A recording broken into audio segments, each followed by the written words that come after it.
Hey, Roaring! Hey, Roaring! Ik hoor een turf in Tom's penis. Garbage! Garbage! Garbage! Garbage!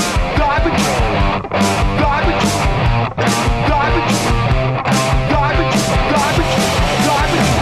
Welcome back, ladies and gentlemen, to SEN Live. It is the Schmodown Air. I'm Ralph Biscuits. Nice to see everybody here today. It's a pleasure. It's a pleasure on this wonderful Thursday, July 23rd, the year of our Lord. Look, we're going to have a fun show. And if you don't like it, you can fuck off. We have a whole bunch of good people here today.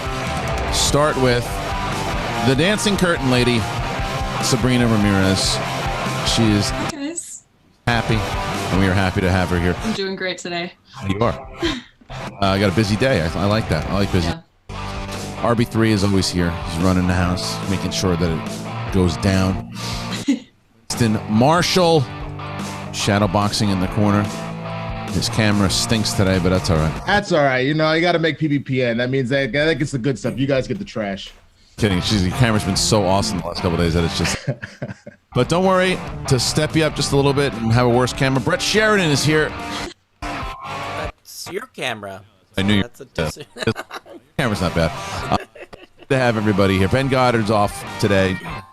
Gonna have him back, Riley, and other people. Kate's coming back tomorrow, but it's not why we're here. A lot of cool things going on. I like this news about Bill and Ted, man. Smart business. There's a big story going on. Bill and Ted Face the Music. Trailer came out, and we'll talk about that shit in a second. First thing is that they said any theaters that are open, that they'll release it on the day that they said they would. That's great. But the big news is September 1st, VOD. It's going to be on VOD, and guess who's watching it on VOD? This fucking slob right here. I'm going to be bowl of popcorn saying, good, because I did not want to wait for Bill and Ted for another year.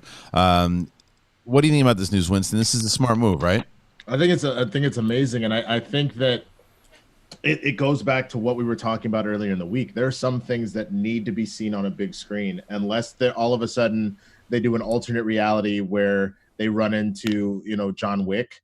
Yeah. There's no need to see this in IMAX or on a big screen. It'd be fun, but it's not necessary. I mean, the reason why a lot of these movies that are more fun but don't have a lot of spectacle have been doing better in the last few years has been because of like AMC A-List or Movie Pass. So people felt this need to screw it, I got some time, I'll go see it now versus waiting until it comes out on Blu-ray or on, HBO or something, Whatever. So, well, Sabrina, you see this move this morning. Good move. Should they have waited to release it for next year? Or do you like what they're doing going down the road of like Trolls and King of Staten Island?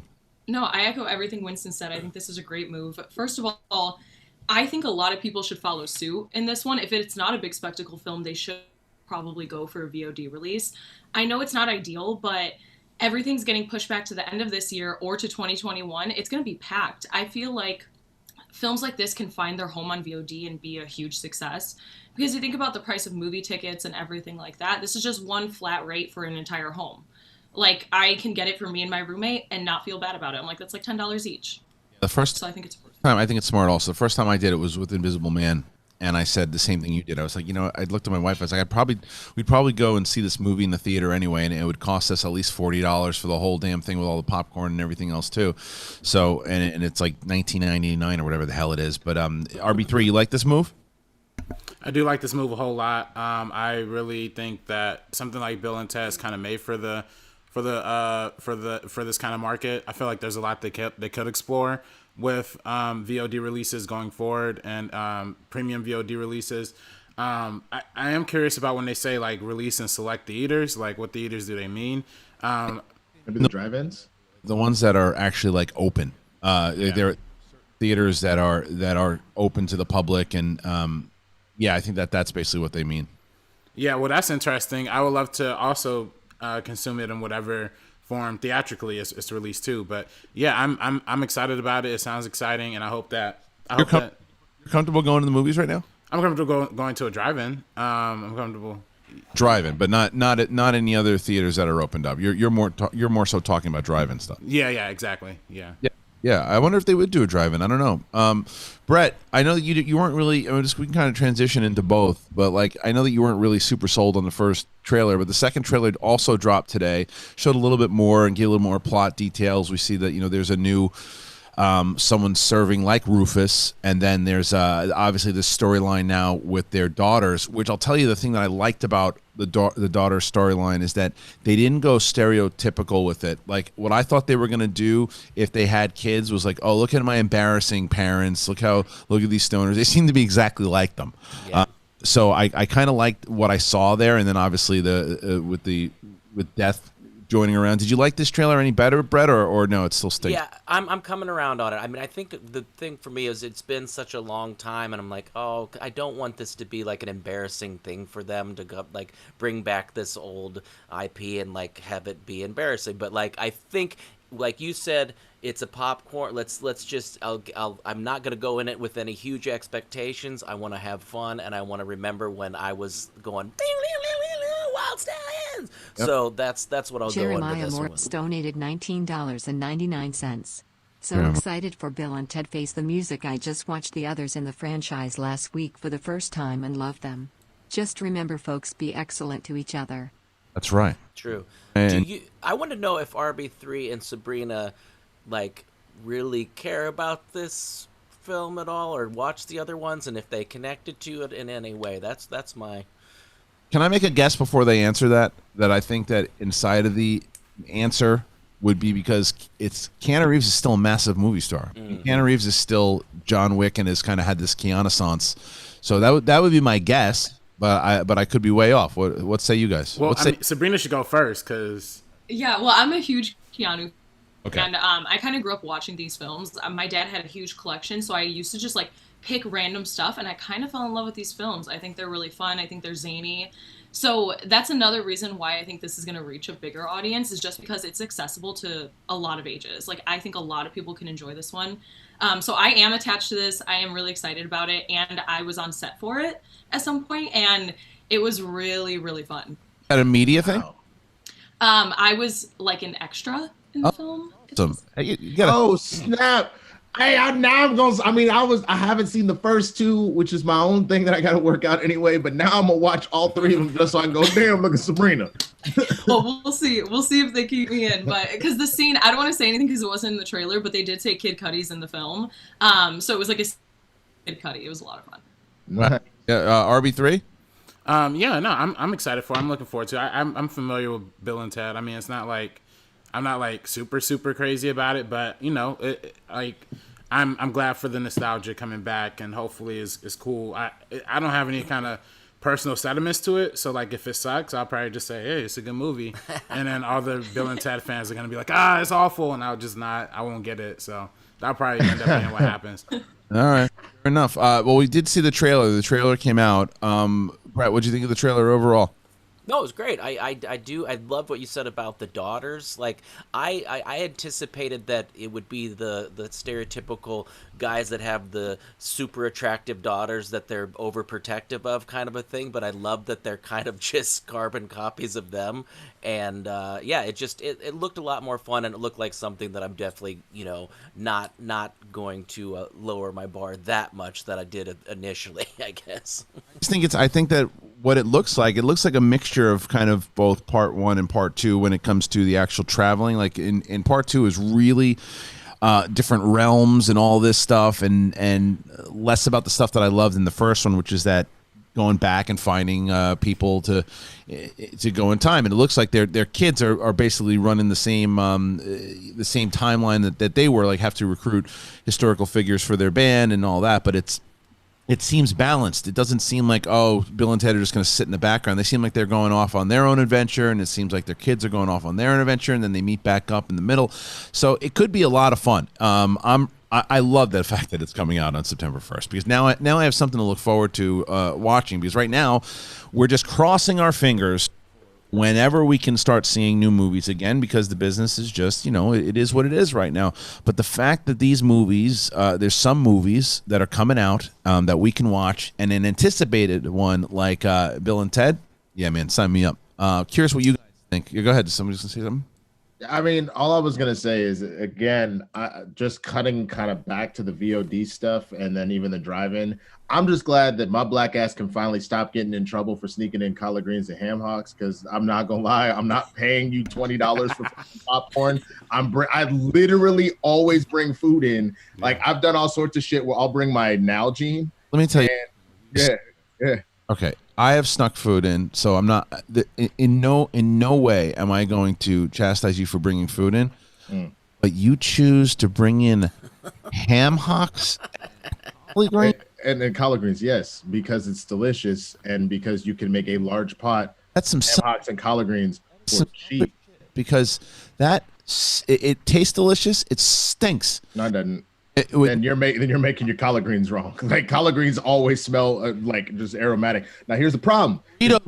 Burritos smell in a movie theater. I'm talking about close space. I'm not talking about smelling bad like bad cabbage. I'm talking about in a space like that, you are hitting someone in the face with an aroma that they, it's intense. I mean, there's a couple things to examine there, Kristian. I mean, the first would be, what time of day am I going? Is anybody in the theater? Second of all, am I using my AMC A-list, or did I go to the black theater where everybody done brought in some goddamn collard greens and ham hocks, and it doesn't matter anyway? And it's like, oh shit, let me try some of yours. You got some extra hot sauce? Like, you know what I'm saying? It just depends. You're talking about the theater where it's actually expected for you to do that. Oh my God. Did I not tell you about the first time I saw Get Out? Because I planned this whole thing out. It was this girl I was dating at the time, and we decided you're just going to have to excuse my language because I know you don't like I say this, but I just need to tell you one time. We went on what we called a Nick venture. And so what we did is we went and got wings beforehand. She had Patron, I had Crown Royal. Then we went and smoked a blunt on the roof of the parking structure before we went in. And then we went in to watch Get Out, which was 98% black audience in there because we were at the black theater. And when I tell you, also 98% on Rotten Tomatoes. No, exactly, right? So but the two white people loved it, which is very funny. So we were in there, and the stereotype of black people talking, right? So, like, for example, when he finds the photos of all the black people she's kidnapped, and someone in the audience goes, "Oh shit, she got Tyrone and Tyrell and Darrell and LaQuisha. Nigga, you better get out." Like, it was the most ridiculous thing I've ever heard. And it was amazing. And my that I actually ever heard when someone had kind of screamed out, and I'll say it was definitely a black dude, and it was hysterical because it was the, what did I see? Oh, it was the first. What's the first reverse plan? The first Planet of the Apes one that I saw. Rise of the Planet of the Apes. And it's when Caesar speaks, right? And when he goes and he grabs the pipe and he goes, "No!" and this dude goes, "Damn!" That's so fucking hard. It was so we've seen it. The movie already. So when that happened, I mean, it really hit this dude. And that was amazing. But yeah, but anyway, it's fun, man. Black movie theaters are fun just because they genuinely treat it like theater. So in the same way you would go to theater and you would hear the actual groans and the "oh no" and whatever else, same thing. And it's amazing. It's a transformative experience for anybody that's never done it before. I'm excited to go on one of these adventures with you, Winston, when everything's said and done. Let's go. That would be very advantageous. I would love to take you with me, man. Let's just we got to wait for a Jordan Peele movie or I'm not going to a Tyler Perry movie. I refuse. Lucas Shashek donated $20. I need to know how these collard greens are being transported into the theater. Seriously. Very, very easily. Like, it either a Tupperware if you got lax security at the front, or you put that stuff in a Ziploc bag and then you just tuck. And you good. Wow. Also keeps it warm, which is nice. And then you pulling out the crystals and like you pull out crystals. Right oh hell yeah! Because what I'll do is I'll take those workout little containers that you normally put protein powder. Put some hot sauce in there. Today is an exciting day for me. Baseball is back, and it is my #1 sport, with the Schmodown being a close second. To quote Luke Garrett, today I consider myself the luckiest man on the face of the earth. Today I feel that way. Go Yankees. Wow. Go Yankees. So obviously, if you're tuning in and you've heard a few of them already, the Schmobot is on. That is streamlabs.com/the Schmodown. I cannot thank you guys enough. Over the last couple of weeks, you've noticed that the crew has been back. The crew has been able to keep coming back because of how wonderful you guys have been and how involved you guys have been. And by chiming in with the Schmobot and asking all your questions through Streamlabs and Super Chat, it's been monumental to keep this crew going. Also with Backstage, if you noticed, RB3, it's been great to have RB3 back kind of full time. You know, he's doing 5 days a week on this show. He's doing Backstage. We have other things that are in the works right now that we hopefully will have RB3 involved in also. Can't wait to share those with you. We are dangerously close, if I can say, to getting a lot of things working to get you guys excited. So anyway, just wanted to remind you one more time, streamlabs.com/the Schmodown, and get those donations in if you can. All right, other stuff. This is a funny story. Dave Franco what's Dave Franco playing Vanilla Ice in? The Rental? Well, he's directing.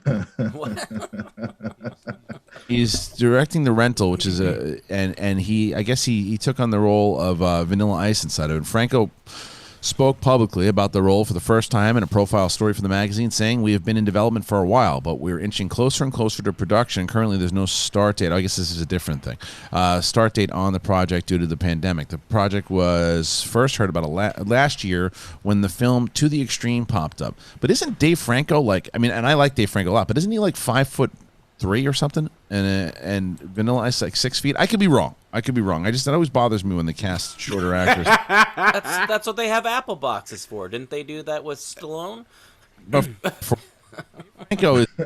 So Dave Franco is 5'7". It drives me nuts. And Vanilla Ice is 6 feet. He can still rock the mic like a vandal. I just want to see him. Nice, Brett. Very well done. I was gonna say I just want to see him in platform shoes trying to do all the. Does it bother anybody besides? Yeah, I mean, for me, I hate it when they do it with athletes. Like, I hate when they cast like basketball players and the heights are just way off. You know, like. Did you do that? You know, stupid movie, The Golden Fitch, that came out. I see it. You don't want to see it. It stinks. What I'll tell you about the movie is that Finn Wolfhard is in the movie, right? And he's a tall kid. He's probably going to wind up being like 6 feet, maybe 6'2" when he gets older. He's a really tall kid. So he plays this Russian kid, right? That the main character is buddies with, and then years later, the guy who plays him is shorter than Finn Wolfhard is now. Unbelievable. I don't know. Sabrina, does that bother you? I'm just a nitpicky idiot. I think Sabrina might have missed it. Oh, she's muted. So, there you go. There you go. Okay. Did you miss that? Not the Dave Franco news, the most important news of the day. Gosh. Wait, what was it? Vanilla Ice here? I know Ice Baby word for word, but I know nothing about Vanilla Ice. It was just one of those things. I'm gonna need you to rap it now. Mm-hmm. Yeah, go ahead. Stop, collaborate, and listen. Ice is back with a brand new something that's a holding me tightly, flow like a heartbeat, daily and nightly. Will it ever stop? Yo, I don't know. Turn off the lights, hot, and I'll glow to the extreme and rock a mic like a vandal. Light up the stage, watch it sharp like a candle. Dance. You were. I was ready to hype man you up. Come on. You got some swag. Let's go. Then while she was singing that, I officially felt like a dad at a wedding. It's like you walk in and like ice, and you're just like, yeah, all right, cool. And then someone's looking at you like, yeah, that's it. Don't ignore my dad. He's just drunk at the punch bowl.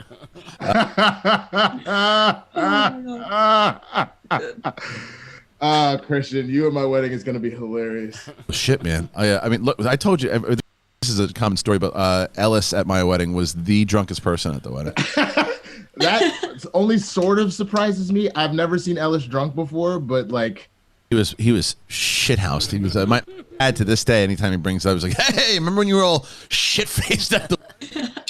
And like he passed out in the fountain. I think I remember someone going, "What's that body doing over there?" And it was just Ellis like passed out near a fountain. Amazing. It was really amazing. The other thing I did find was my lunatic friend that I talked about. I can't post this because then I'll give up exactly who he is. But the story I've told about Barnaby. Bobby Mitchell donated $20. Breaking news. Mike Tyson is getting back in the ring for an 8-round exhibition match against Roy Jones Jr. Yeah, we did. You know, we talked. I'm glad. Thank you for bringing that up because we're definitely going to talk about that. So thank you for that. But before the guy RB3, I've told you this story about Barnaby and the guy who's clipped the Mortal Kombat machine with the stuff. And so I found a video. I was going through these old videos and I found videos from my wedding, and he was there, and he used to do this thing. I mean, this is how much of a maniac this guy was. He would.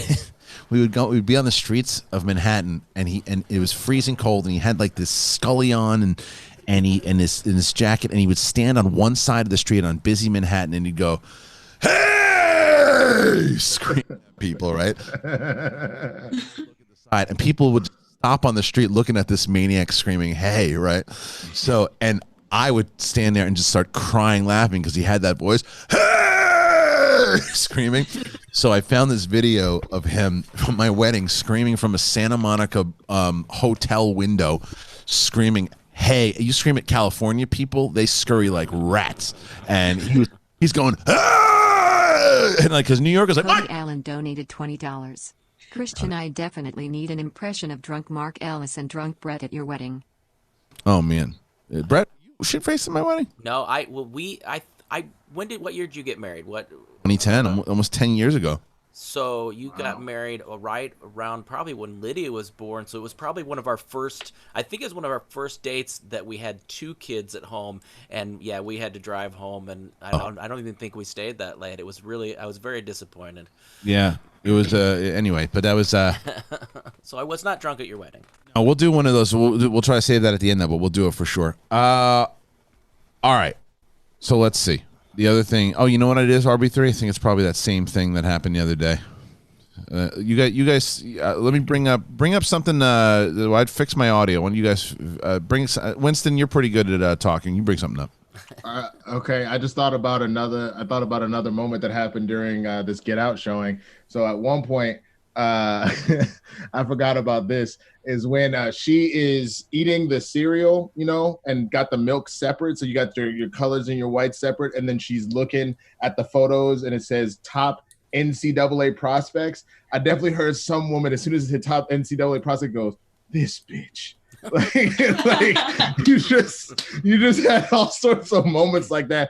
Like one dude even was like, "Oh, he used cotton to save himself." Reparations. Like it was just great moments throughout where people just are cheering and giving their opinions. I feel like that's what made Get Out great. Like just having that, because I saw it at the ArcLight Hollywood, and like with mostly white audience, and I saw it and like the Crenshaw one, by the Crenshaw Mall, yeah, exactly. So it was like you get a totally different perspective on it. It was both amazing experiences, but for totally different ways. I was gonna say when I watched it, because I saw it like 4 times in theater. So like when I saw it with predominantly white audiences, it was a lot more just like subtle gasps, if anything, versus straight up talking at the screen, which I do that at all horror movies because I don't like them at all. I have to talk in order to not like get scared to the point of like pissing myself. So I did that during The Visit. Like when the grandma was scuttering across the screen, I was like, "Oh, hell no, that's a demon." Like I was just shit like that at the horror. We've got to get you to a horror movie once we're able to do this, because oh God, am I the new McCougar? These watch-alongs. We just did one yesterday on Twitch with Clark Wolf. She watched Overlord, and we're going to start doing more of them on Twitch. And the idea is to get like managers and competitors to kind of go over study tactics and talk about it with the audience. And so I'd love to maybe have Winston watch a horror movie with the audience. That'd be a lot of fun. That'd be great. Christ. All right, I guess. if you want me to actually show some of the study tactics we use in the thing, I can't help you with that if I'm pissing myself the whole time, but I'll try. All right, good. Then we should try. Let's move on here. We'll talk about that story that the dude brought up about Mike Tyson against Roy Jones Jr. Now, I think that a lot of people I don't think a lot of people will say this. I think that normally when you hear, because I think Mike Tyson's probably, I would say a little older than Roy Jones. So I think in a normal place, when you put an older boxer against even someone who's maybe, I don't know how much older they are. I'll have to look at. Let's see, Roy. I'll tell you right now. Roy Jones is 51. All right, and Mike Tyson is 54. So it's only like 3 years difference. But even then with boxing, a lot of times you go, well, he's got 3 years on him. Mike Tyson is a freak of nature. Mike Tyson, you see the way that dude, you see the speed that motherfucker still has?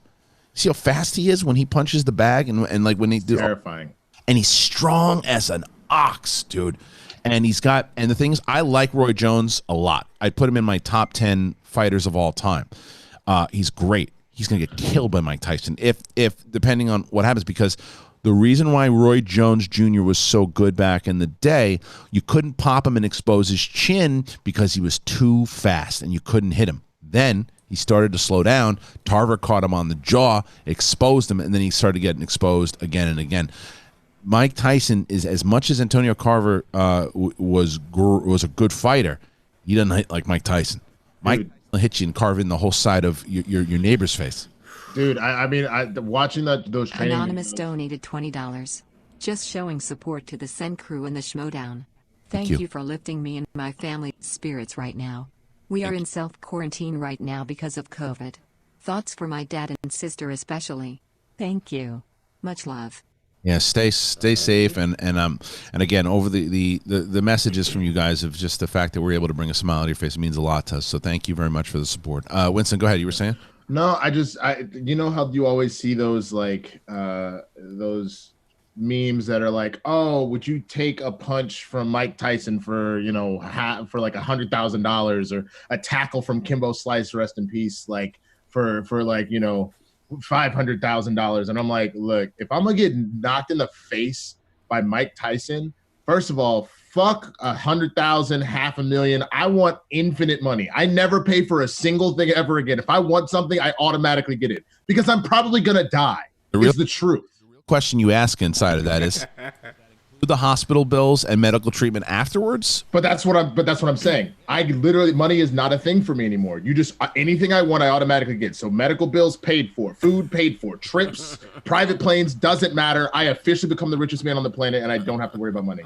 Right, but it's like, dude, it's like the dude is so it's insane. Plus the fact, he had said many times over that part of his life and that ferocity, it was always kind of calling. It's like, from when you see Rocky Balboa, there's that famous line in Rocky Balboa, it's like, it's just stuff in the basement. And when he was talking about having stuff in the basement, and there's still stuff in the basement from Mike Tyson, you can tell, because even he's been trying to push it to the side. When he keeps getting back, and he said he couldn't hit the bag because every time he did, it brought it back. And now he's doing social media videos and all this stuff's coming out. He has a podcast. Dude, his podcast is phenomenal. It's great. It's great. I've always loved how open Tyson is about everything, right? And so I think as much as and this is one, a lot of, like when Chuck Liddell and Tito Ortiz fought again, I thought that was an embarrassment to the sport. I thought it was an embarrassment in general because Chuck was just way past his prime, and he had no business being in the ring whatsoever. It was an embarrassment, and it shouldn't have happened. It was really, you were not protecting Chuck Liddell inside of that at all. It was an embarrassment that anybody even put that stupid fight together. But this match, as crazy as it is, I'd be interested to see it. I'd be interested because it's exhibition. It's eight rounds. I think this match would make a lot of money. RB3, is this stupid? I mean, it's not stupid. I do hope the safety of these gentlemen is definitely considered. Hopefully they I don't know if they're gonna have any. We definitely don't want to see any kind of like helmets or anything like that. I just hope there's some sort of like precautions taken, with these gentlemen at their advanced age. But I love to see Tyson fight again. I love to see Roy Jones Jr. Fight again. I'd love to see it. I hope they're getting paid a lot of money too. I mean, that's yeah. Of course. Yeah, Roy Jones Jr. by the way is a former heavyweight champion. People don't realize that he went up in weight. He made his name in, I think it was the super middleweight division, but he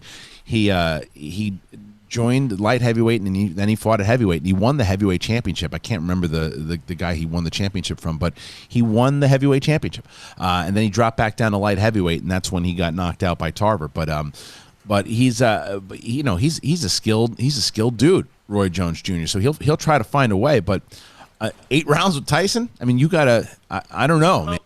I don't know. He's never had. There's no chance that Roy Jones Jr. knocks out Tyson. There's no chance. I don't even know if there's going to be any knockouts in this exhibition thing. I have no idea. Yeah, they're probably gonna play it more like the Floyd Mayweather way, where they're a little more separated, a little more dance, and a little more defense. That's not Tyson though. He's like Tyson. I mean, that's definitely Jones. Jones is going to be doing exactly that. RB3. Jones is going to be trying to get the hell away from this dude, but Tyson comes in like a truck. Yeah. I'm pretty pumped to see this one. Actually, I think this is one of those ones. Like Holyfield is talking about fighting again. I never need to see Holyfield fight again. I feel like they've been reading Sabrina's dream book when this match came up, right? I mean, you're pretty stoked about this. Yeah, I'm a huge fan. I'm really excited to see this. I say I agree with everything RB3 said. I just hope they take their safety into like precaution. But I'll be right there watching it the second this airs wherever it airs. Yeah, I mean, $100, give me it. I'll do whatever. it. Yo, Sabrina, we'll just split it. That's fine. We'll put it on the Zoom. We'll screen share. We'll just do it that way. Sabrina, you know what's about that answer is that you could have been completely legit or full of shit, and I have no idea. So it was really good because it was just like you're like, well, you know what? It sounded like you could have been talking about anything, bro. This is why I can't wait for Bill and Ted 3, because that clearly is gonna be the best scene in the fucking movie, bro. She's the best actress on that camera. Show up, I'm like Kid Cudi. Oscar worthy.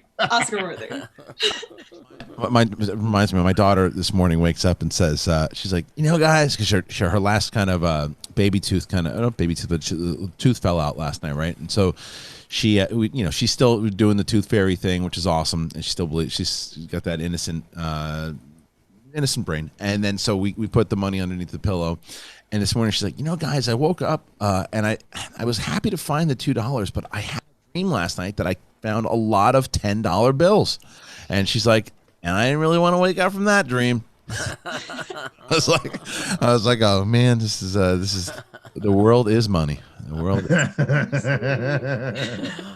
world. So anyway, yeah, I wish the Tooth Fairy can give some more fucking money here, because I'm sick of giving people I'm sick of shit. bro, I feel you. Look, I'll tell you that much. If every tooth that Mike Tyson knocks out when he punches me is worth like a couple mil, then yes, Mike Tyson can punch me. There you go. I'll buy new teeth. All right, let's see. What is the next thing to be talked about here? Once again, guys, thank you. Streamlabs.com/the Schmodown. Schmobot is on, so anything that you want to talk about, bring up, conversations that we've had thus far that maybe something we didn't talk about. There's more Tenet news, everybody. No, two more things for Tenet news. The question was asked as far will Tenet be on HBO Max, and so everybody if you were betting in Vegas, you would say probably not going to happen, and you would be right. You wouldn't get shit, because that's what everybody would be voting on. During a conference call earlier today, John Stankey, CEO of Warner. John Cena. What's that? Yes, John Cena. It's CEO of Warner Media parent company AT&T shared an unexpected update on Tenet and the possibility of it arriving on HBO Max before theaters. This report, by the way, comes from comicbookmovie.com.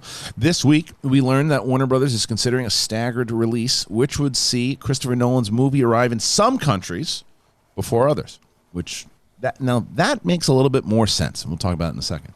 There has, however, been speculation that the studio will cut its losses and have the mysterious sci-fi epic debut on the HBO Max streaming service, a move that would drastically increase their subscribers. It would also result in a massive financial loss. Torax donated $20. Screw that, I want a Mike Tyson versus RB3 Schmodown. Oh, yeah. Oh. So when I lose, I get knocked out? Hey, man, let the Wookiee win, bro. You tell him you called him a Wookiee. That's out of respect. Chewbacca's one of the most badass characters in Star Wars ever. Hey, listen, I got to tell you there, it's not really respectable. This week, we learned that Warner Brothers is considering, we did that already, okay? It would drastically increase subscribers. It would also result in a massive financial loss for Warner Brothers, but that seems inevitable no matter what happens. Now, is it going to happen with a movie like Tenet or something like Wonder Woman? Stanky said in response to being asked about upcoming blockbusters being moved to streaming, I'd be very surprised if that would be the case. In fact, I can actually assure you with Tenet, not going to be the case. So Tenet is a definite no, while Wonder Woman 1984 does sound highly unlikely. He did, however, add this. The longer this goes on, there's going to be some content on the margins we're going to have to look at, and it may be served to be distributed in another construct or a different construct. There's some content that is going to be more enjoyable and better to see in theaters than in the living room. I don't know when theaters are going to reopen, though. For now, it is clear that major studios are continuing to support theaters, but if today's news about Bill and Ted Face the Music is any indication, this could change as COVID-19 continues to pose a problem. Things are continuously changing here, crew. Sabrina, we start with you. This thing with Tenet, obviously we know it's been very clear, very documented that Nolan wants to get this thing in theaters. Now, the first thing is that they're obviously, anytime you put out a movie, it usually comes out in the States first and then hits other countries later. But because the States is such a disaster when it comes to COVID, and there's other countries, there's other countries that are open right now, does it make sense to open them there and then see what kind of box office you can get and then eventually open in the States whenever that is? I don't really think it's the best plan to do like a staggered release, just because another thing for Tenet, and that's why people keep talking about it, is that there's this built up hype.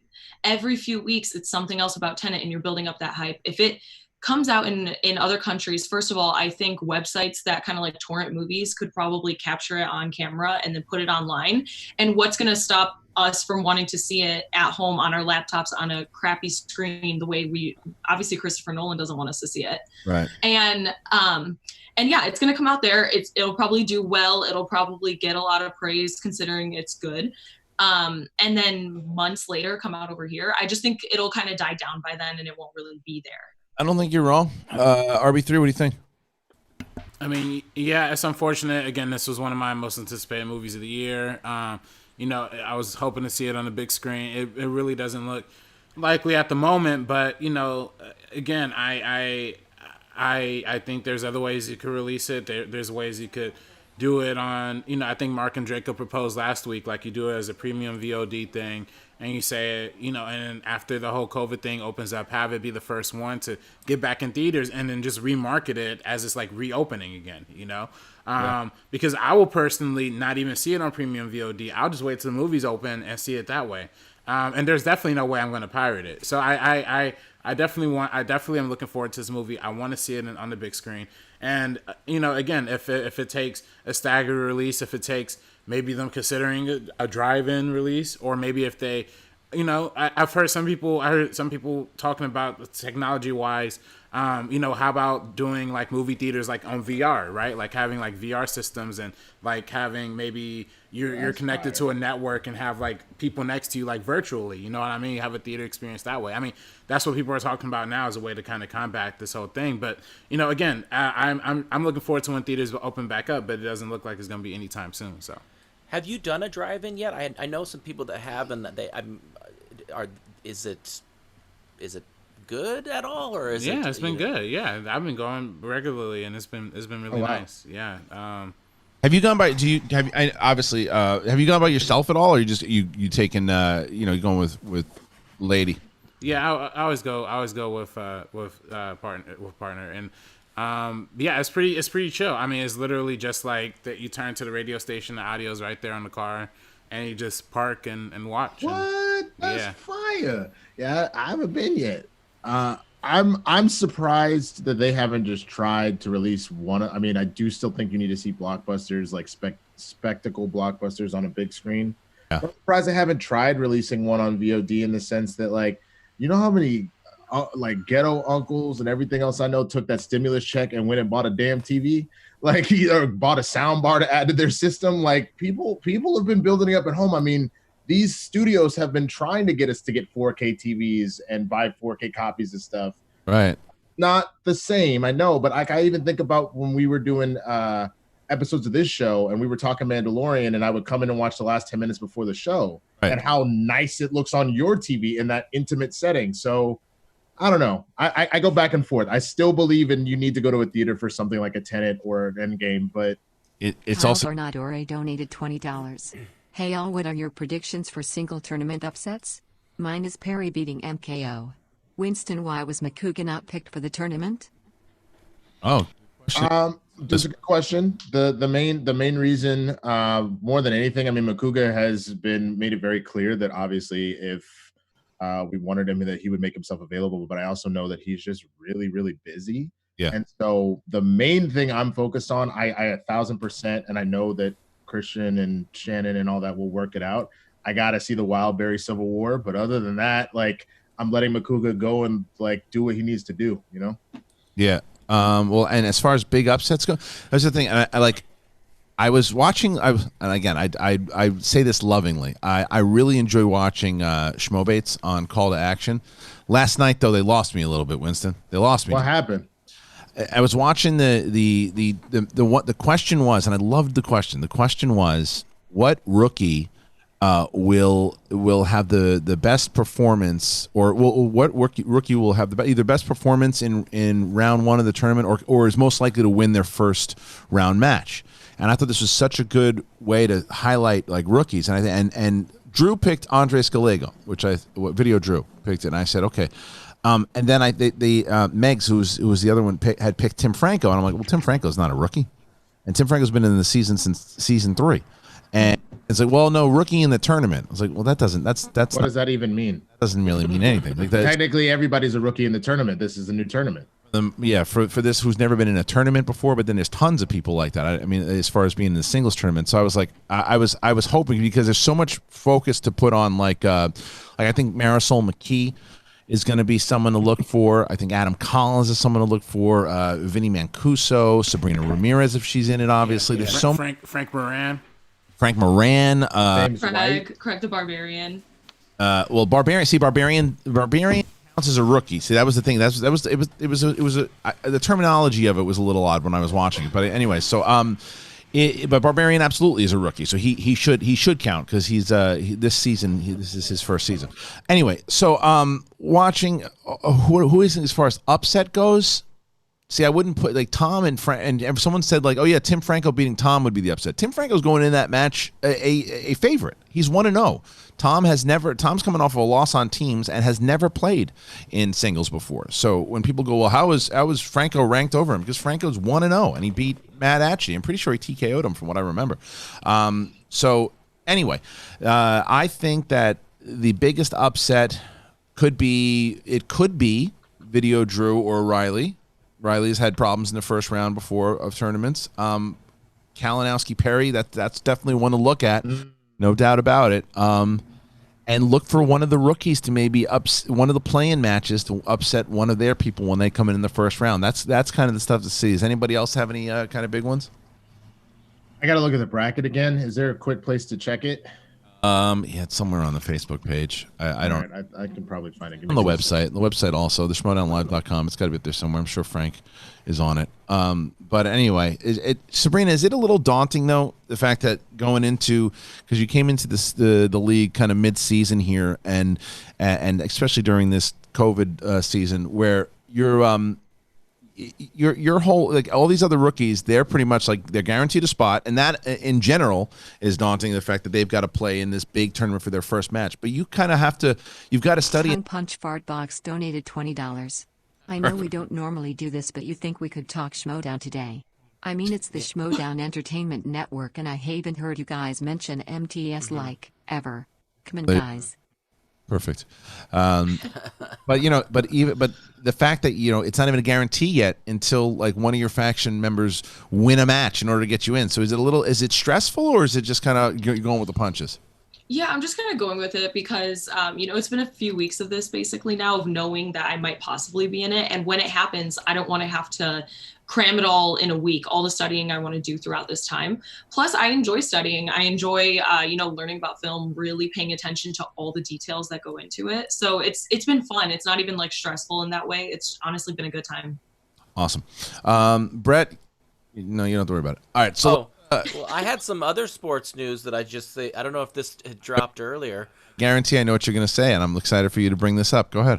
It's the Washington Redskins are now called the Washington Football Team. What is that? But see, like, what's so funny about that, I feel like they were trying to go for like the LAFC type situation, but they just didn't do it nearly as well. Like, you literally could have gone by like the WFC, like the Washington Football Club or something, and that kind of has like a classy tone to it. But the Washington Football Team, that's like when I joke about not knowing sports and I go, and the Washington Football Team versus the Cincinnati Denvers, like. The craziest thing about that name is that not that they're going to do it anytime soon, but if they move, then they're going to. Football team, yeah, bro. Because then you become like let's say because Oakland wants a team back, then you become the Oakland Washington Football Team. all that is pressured people going, what, bro, come up with an I don't want to do it, bro. We have to all over the news, and they've been talking about it for years, and we got to make a movie. Fucking call it the fucking football. Wait, what did he say? I think he said to call it the fucking football team. Bro, even if they had called it the Washington fucking Football Team, that would have been better. But that shit reminds me of my mom when she's like, oh, you got all the plans there? Fine. You come up with dinner then, motherfucker. Like, it's just it's Washington Football Team. But it is true. It is a placeholder name until they come up with something because they don't want to rush it. But regardless, it's like I don't know, man. I have some names that I would like to throw into the basket. I think the Washington Warhawks will be great. The Washington Liars, the Washington Lobbyists. Bro, I think will be great names. For the new football team. For sure. Oh, you gotta check out what we did on Game Time with Roka, me and Jay. The three of us came up with the name the Washington Thick because with two C's. Because the idea is that obviously the cheerleaders looking right, but I'm talking to a lot of ladies. They're like, "Oh yeah, I watch football because look at all them asses. Like these men have the best." And like literally, my girlfriend, all of her friends, they're all like, "Yeah, look at that quarterback." Mm-hmm. So just call them the Washington Thick, and it's just two C's. This is how y'all clap together. You just make it clap. I love it. It's true though. Football players are double cheeked up for no reason. Like, See? I'm like, okay, I'll watch it now. Perfect. All right, moving on, ladies and gentlemen. There's one last story that was in the notes that we'll talk about, and then we'll kind of move on to your questions. Streamlabs.com/the Schmodown. Taron Egerton is in this Tetris movie. If you didn't know that. Look, this goes back. This is a history with me in this Tetris movie. From me, I was on the show with the big man John Schnepp and back in the day, and he he talked about this movie, and I think he said something along the lines of like, Hollywood is so desperate they're making a movie about shapes. Anyway, but it's a stupid thing that they're making this movie, right, for the one side of it. But however, Taron Egerton is a freaking star. Like, that dude is a star. He's very, very talented. I thought that he was criminally underrated in Rocket Man. Mm-hmm. He was phenomenal in Kingsman. So he is set to lead Tetris now. Curtis donated $20. Hey, you guys. Can we get Arnold and Cat Williams yelling at drunk Brett? He's the hunter that shot Bambi's mom. Oh, my goodness. Wow. A little bit. Oh, so wait a minute now. So let me go back on everything I said, because this is a different approach. Yeah. This is a different approach, because I'm not going to tell you that I read the story before. I did. But let me tell you, this might be something. Yeah, I was wondering why we didn't like this idea. Easy, Brett. Let me fade the fucking article out. No. Because I did my homework that you sent to me, and you didn't do it. Brett, tell me what's this movie about? There was some legal issues with the people that created Tetris, and they like weren't getting any money. One of them didn't get a dime for the longest time, and I think it was like 1980 when Tetris came out. I don't know their names offhand because I'm not looking at the article, but I'll let you finish from there. Oh no, look at you. So this is It's about the Dutch-born video game entrepreneur Hank Rogers and the legal battle surrounding the iconic video game in the late 80s. Hank was involved in a dispute with a computer programming agency and software company controlled by late media mogul Robert Maxwell and his son, Kevin. Following a series of rows, he managed to secure the intellectual property rights to the blockbuster Nintendo Game Boy game for himself and its Russian designer and creator Alexei Pajitnov, who up until that point hadn't received a penny. Okay, wait a minute. This is all changing. I've changed everything. I am backtracking and taking it all back because another great movie that not a lot of people were talking about is Stan and Ollie. So the director who directed Stan and Ollie, John S. Baird, will helm the project, which Leonard Blavnik and Matthew Vaughn will produce. Well, holy shit. Shooting aims to begin in September. Okay. Egerton remains likely to play nerdy florist Seymour Krelborn in The Little Shop of Horrors. All right, so everything I said to introduce this, take it all back. I am on board now. I have. But I'm sure back then that was a hilarious take from Schnepp, and I mean that's like it was. It probably they didn't have this idea. You got to remember we were talking about like the Emoji Movie also. Yeah. And like the emojis, when the Emoji movies are when that movie was an overall flying piece of shit. And so when you're like, okay, great, so here we go, we're gonna do a Tetris movie now and people bouncing around on the shapes, but no, the actual it's like a Steve Jobs type thing. And with Matthew Vaughn producing it, I'm good. Yeah, I mean, I'm okay with admitting that I completely didn't know what the hell I was talking about. RB3, do you like this idea, or does it still stink? No, I love this idea. I think this is great. I think I love seeing Taron Egerton in more and more things. Again, like you said, I thought he was great in Rocket Man. I think he's got playing like these like real life autobiographical characters. I think he does a good job like transforming for the roles. So I'm excited to see where they go with this. And I didn't see Stan and Ollie, but I've heard great things. So I'm excited to see what kind of take it. Seems like this is going to be like a real drama kind of situation, which I'm always excited for. Yeah. Anybody else have thoughts on this one? I go back to, regardless of all of the updates, you genuinely are making a movie about shit. Like, you made a Battleship movie. That was ridiculous. The best thing about the Battleship movie was Rihanna going. Lucas Shashek donated $20. Right, but this movie seems like it is going to be a flop because if the title is just Tetris, casual moviegoers are going to assume that it really is just some bizarre video game adaptation. I mean, well, that's the thing, Winston. What you're saying is what I feared, but like Battleship, when they try to make a movie out of Battleship, that's what I don't want to see them do. But if someone would have made a movie about, if it was an interesting story about the actual creation of the Battleship game and all this stuff that went with it, that would have been more intriguing with that that they made. Yeah, that's true. But I also don't, unless there's like some sort of Tesla, like what's his name that stole electricity? From Edison. If it's like an Edison Tesla type thing and that's how Tetris was made, cool. Otherwise, why the fuck do I care how Tetris was made? Yeah, I mean, I think it's just a matter of is the story interesting, right? I mean, it was not how it was made; it was how the idea was stolen. No. I understand I understand. Yeah, that, Brett. I'm saying that like unless this is like some deep espionage, like social network type shit, you might miss me with that, you know. Remember though, you bring that up, the Social Network. I remember before that, everybody loves that movie now. If you remember when that movie was marketed, everyone's like, the Facebook movie. Everybody called it the Facebook movie, and like, well, they make a movie about what? Making friends and sharing stuff. That's what everyone was saying when that was coming out. Maybe I missed that part because I totally knew about like the lawsuit and shit. So I was like, oh, this is about how this motherfucker became a billionaire and fucked these other guys over. This is gonna be interesting. It's one of the reasons it started to get a lot of hype, obviously, because of Fincher and because of the performances and because of the way that it was put together. And then, Trent Reznor and Thank you, Atticus Ross, putting together the score. So maybe this is that type of scenario. So I'm all right with it. I'm all right with it. Look, you know what you should be all right with? Bulletproof Coffee, you humps.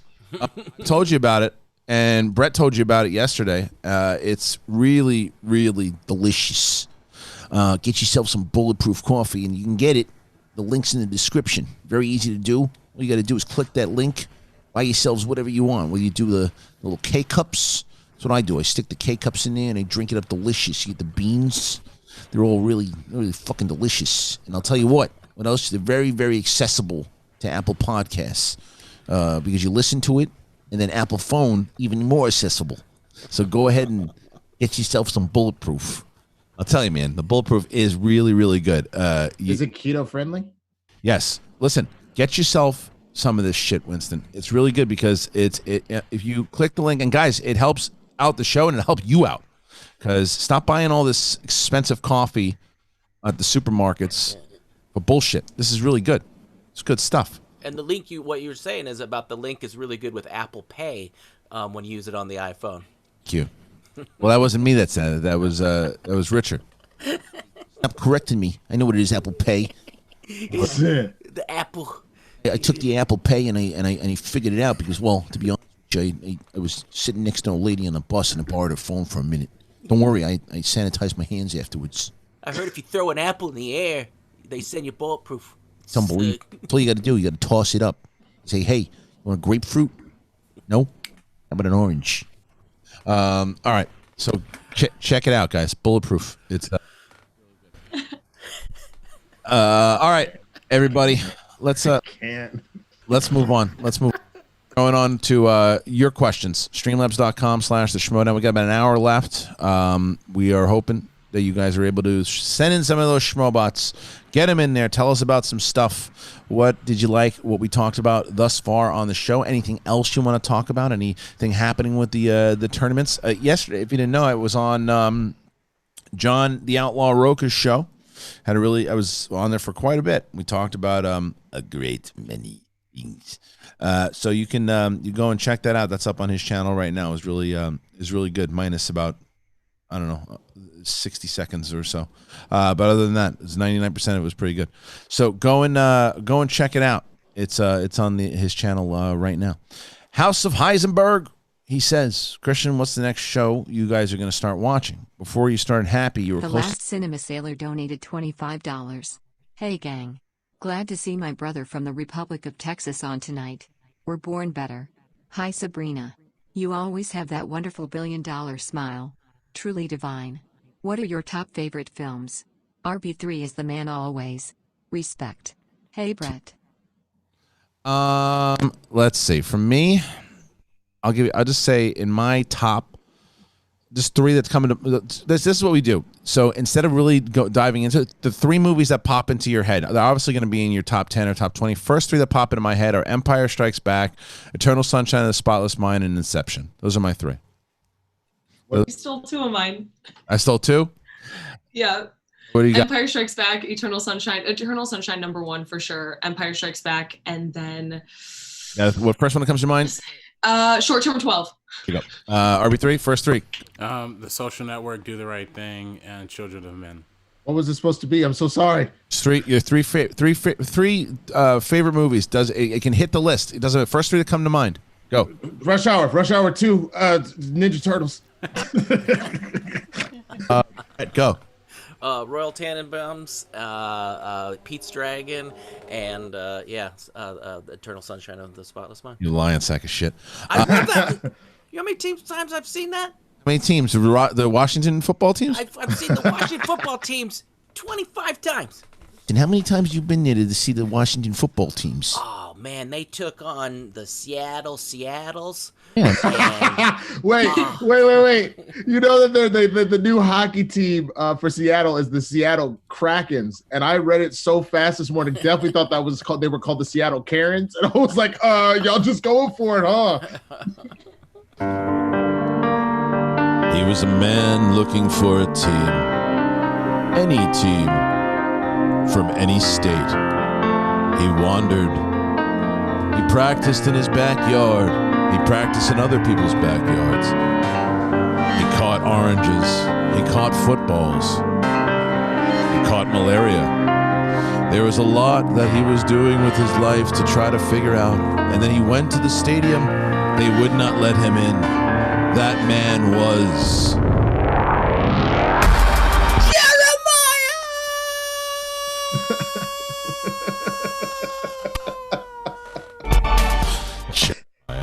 You know what I hear about every time you do that? It's like, what are you screaming in there? Time. Yeah, you said it very lightly. I'm trying not to scream into the mic, and I don't know. I can hear it in studio. I can't hear how I sound in this one. I was a little bummed though, because yesterday we put the Dimolanta versus Molly Damon match up on this channel, and I was waiting for at least one Jeremiah comment. Not a one. Anyway, so we're gonna get to these questions. So thank you everybody for giving us at least those movies. House Heisenberg was asking before you started Happy, you were close to starting Dark. I'm hoping that's the show you pick next, or maybe Better Call Saul. Well, the next thing I'm going to start watching, I'm desperately waiting to see when it comes out, is this the documentary about the mob. When the hell? Let me double check when that's coming out. Perfect. Yeah, let me see. Oh shit, that's my favorite day of the year. Is there any progress on Happy, Kristian? Or I finished it. You finished the whole thing. How was the whole thing? It's weird as shit, man. I mean, it kept getting weirder and weirder, and I could see that they thought they were going to do another season naturally. So it kind of ends on kind of like you go, oh shoot, there's not going to be any more. But it's dark. I think that's why I am hesitant to watch the season 2, because I know it ends. Mm-hmm. Oh, I guess it's on now. I think that. Oh shit. I think that the Fierce City, New York versus the Mafia, I think that's actually, it's on now. Mm-hmm. So that is what I'm going to be watching next. Kristian's going to leave the show and then go watch it. Mm-hmm. Come back. I was about to turn the television, the camera off right now and go watch. I really, like my wife says to me, she's like, so what are we going to start watching now? I said, I want to start watching a doc. She's like, oh no, another one about depression or this. And because I just finished watching the Epstein Filthy Rich thing, so I was like, well, she's like, what do you want? What's it going to be? So she's like, something happy? I go, not really. So it's about the mob. And she's like, why do you care about that stuff? I go, because it's all about corruption. You know what I mean? How are these guys able to do? And I started turning into like my grandfather in the middle of the breakfast room. I'm like, how do they break the system? So I'm gonna definitely check that out. It's called Fierce City. And I can't wait. I cannot. Kristian, you gotta watch this documentary for inspiration for some Mike Kalinowski storylines. You know, with the corruption. Oh yeah, no, with the mob stuff. Trust me, I will. Anyway, so I'll be checking that out. As far as any other shows, anybody else starting any new shows anytime? Jack Horseman, I started last. Yes, Brett. I'm just gonna warn you. I mean, I've had my own bouts of depression, but I know that you've been very open about it. It's an amazing show. It's fucking hilarious, but it gets really dark at times because he is dealing with his own imposter syndrome and depression. So just do it in doses. It's the one warning I'll give you. I remember you telling me I definitely don't take in a binge it and take in a palate cleanser afterwards. We did 2 last night, and I can already see. Oh, okay. I know what's gonna. Because you're still in season 1, right? Yeah. Oh man, by the time you get to like season 6, you're just like, oh god! Like honestly, the end of season 1 has a pretty intense moment, but the end of season 2, already you're like, it's still good. It's over. It's over. It ended last year, but it's no. It's a lot of seasons. I remember somebody telling me to check this out a long time ago. I was like, oh yeah. It was too. All right, let's keep going here. Streamlabs.com/theschmodown. Once again, guys, your donations keep the crew here, so thank you so much for all that you do. Tongue Punch Fartbox, thank you so much. Hey, gang, I could be wrong, but I think 2 of my Streamlabs didn't get read over the past couple days. Do you recall reading one about the Rugrats theory? Yes, we definitely did that one. That was on Tuesday, right? We did the Rugrats thing. If so, I'm a dumbass. If not, so big deal. Just curious. Yeah, I'm pretty sure I remember them bringing up that for sure. RB4, Just finished episode 5 of The Last Dance, and holy crap, I'm not even the biggest basketball fan, but it's just great storytelling. I can't stop watching unless the Schmodown is, of course. I'm telling you, I definitely liked. I'm not like basketball is not one of my favorite sports. I watch the playoffs and watch stuff too, but I was a big Bulls fan. But man, I couldn't keep my eyes off The Last Dance. And it's amazing. That was like the era that I watched a lot, because like when they brought up like Ewing and Starks, it was heartbreaking to watch, knowing the fact that Ewing never got a ring. But like watching, it was just it's so damn good. Like you truly understand. I had a deeper appreciation for all of them. Like I always had like my idea of what who I kind of thought they were, and like I went up liking Pippen a lot more than I did. Definitely liking Rodman more than I did. Phil Jackson more than I did beforehand. And my appreciation for Jordan just got elevated by like 1,000. It was did you just watch it now because it dropped on Netflix? I watched it like 2 months ago. So when it came out, okay. Because I was gonna say that's part of like what was funny to me is that's why I made that joke.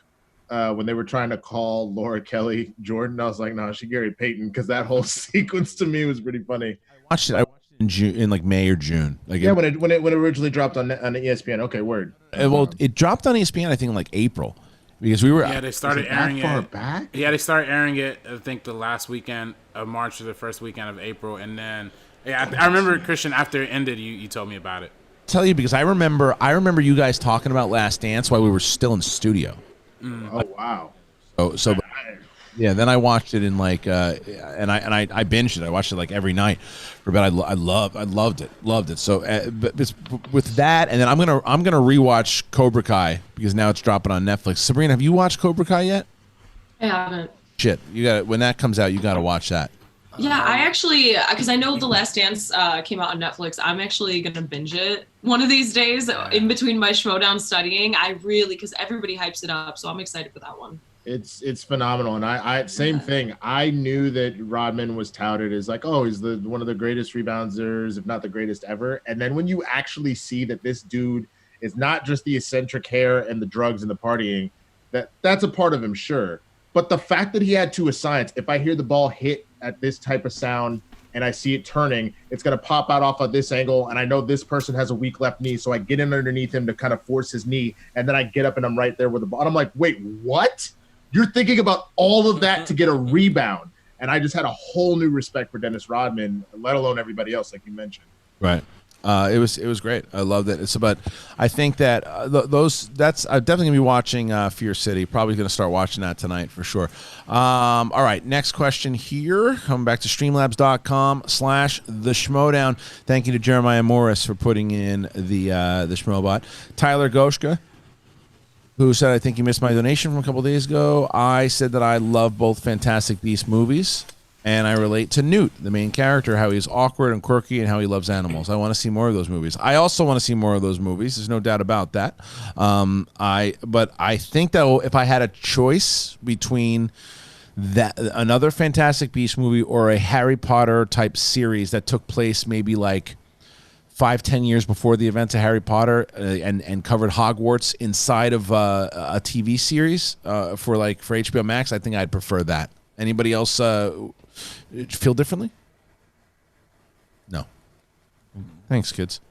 we talked about it a bit much yesterday, or I guess not a bit much. What are words? But Roca really wants a Latinx. I did see a little bit of that. I did see. So, all right, for 156. We need to give him what he wants. Yes, please. 156 Impulse. Just wanted to tell you guys you're amazing and you guys make me laugh. And it was also nice talking to Kristian on Roca's show. Question. If you guys can have a mentor, would it be Yoda or Miyagi? Probably Miyagi, because I can travel all over the place. I wouldn't have to just stay in a swamp. Because Yoda is not leaving Dagobah. Is this a situation where whatever they're teaching me, I get to take with me? Because then I'm taking Yoda. Mm-hmm. Because then if you're telling me I can use the Force and know how to wield a lightsaber, then... Leave. It's true. Can I pick Jackie Chan's Miyagi? That's blasphemy. From the recent Karate Kid? Yeah. Okay. All right. I respect it. So, well, no, you can't. You know why you can't? Because they said Yoda or Miyagi. He did not play Miyagi in that one. He played someone else. Oh, okay. All right. Yeah. So, haha. You got me. RB 0-3. RB 0-3 right here. Oh no! The Last Cinema Sailor donated $25. Just rewatched SK 232 last night. One of the best episodes ever. RBE's first full appearance. Yeah. Brett's amazing review of Snowpiercer. Drunk Ken's news. And Schmo's Civil War with JTE's best epic fail. What two actors have played Howard Stark? Ha ha ha. Oh my god! I mean, I remember some of those things. So it doesn't feel like another lifetime ago. RB3. Yeah, it literally feels like so long ago. Time. Yeah. The drunk Ken is always an all-time Schmo's memory though. Ever. Yeah. And when he roasted all of us at the old AfterBuzz studios too, those are good too. Yeah. So a couple things to move on to before we get to the rest of the questions. The Inner Geekdom semifinals, 2 matches before we find out who's going to be our last 2 competitors standing. Starts today. Now, if you're a patron, you've already seen the Barbarian versus Chance, but if you are not a patron, well, then you're going to see that match today at 2 p.m. Chance Ellison from Corruption, coming off of his big, massive win against Robert Parker, is going to be playing the rookie sensation, the Barbarian, from the Finstock Exchange. That goes down today, 2 p.m. I would highly recommend watching that. I just posted the promos in the Facebook group to check out that match. We normally don't share the story promo, but we did that today because we wanted to show you guys how hyped that is. And then tomorrow, the Star Wars champion, also very well inside of the Inner Geekdom, has made it to the semifinals. Alex the Demon Damon takes on the former 2-time Inner Geekdom champion Mike the Killer Kalinowski. That goes on. That's tomorrow. That's tomorrow. So you got 2 big matches, and then the finals will be next week. Now, for people wondering, there's going to be the patrons next week. Well, do we get a match on Monday and Tuesday? You don't, because if you're at a $10 Patreon tier, you're going to get the Roca versus Irwin match, which drops next Friday night live, 5 p.m. PST. It's going to be Roca versus Irwin, and then the undercard is Deep 13 versus Final Exam. That is going to be a massive, massive match, so make sure you check that out. You can get it too. Al Guerriero donated $19.99. Comrades, the Schmominity is real.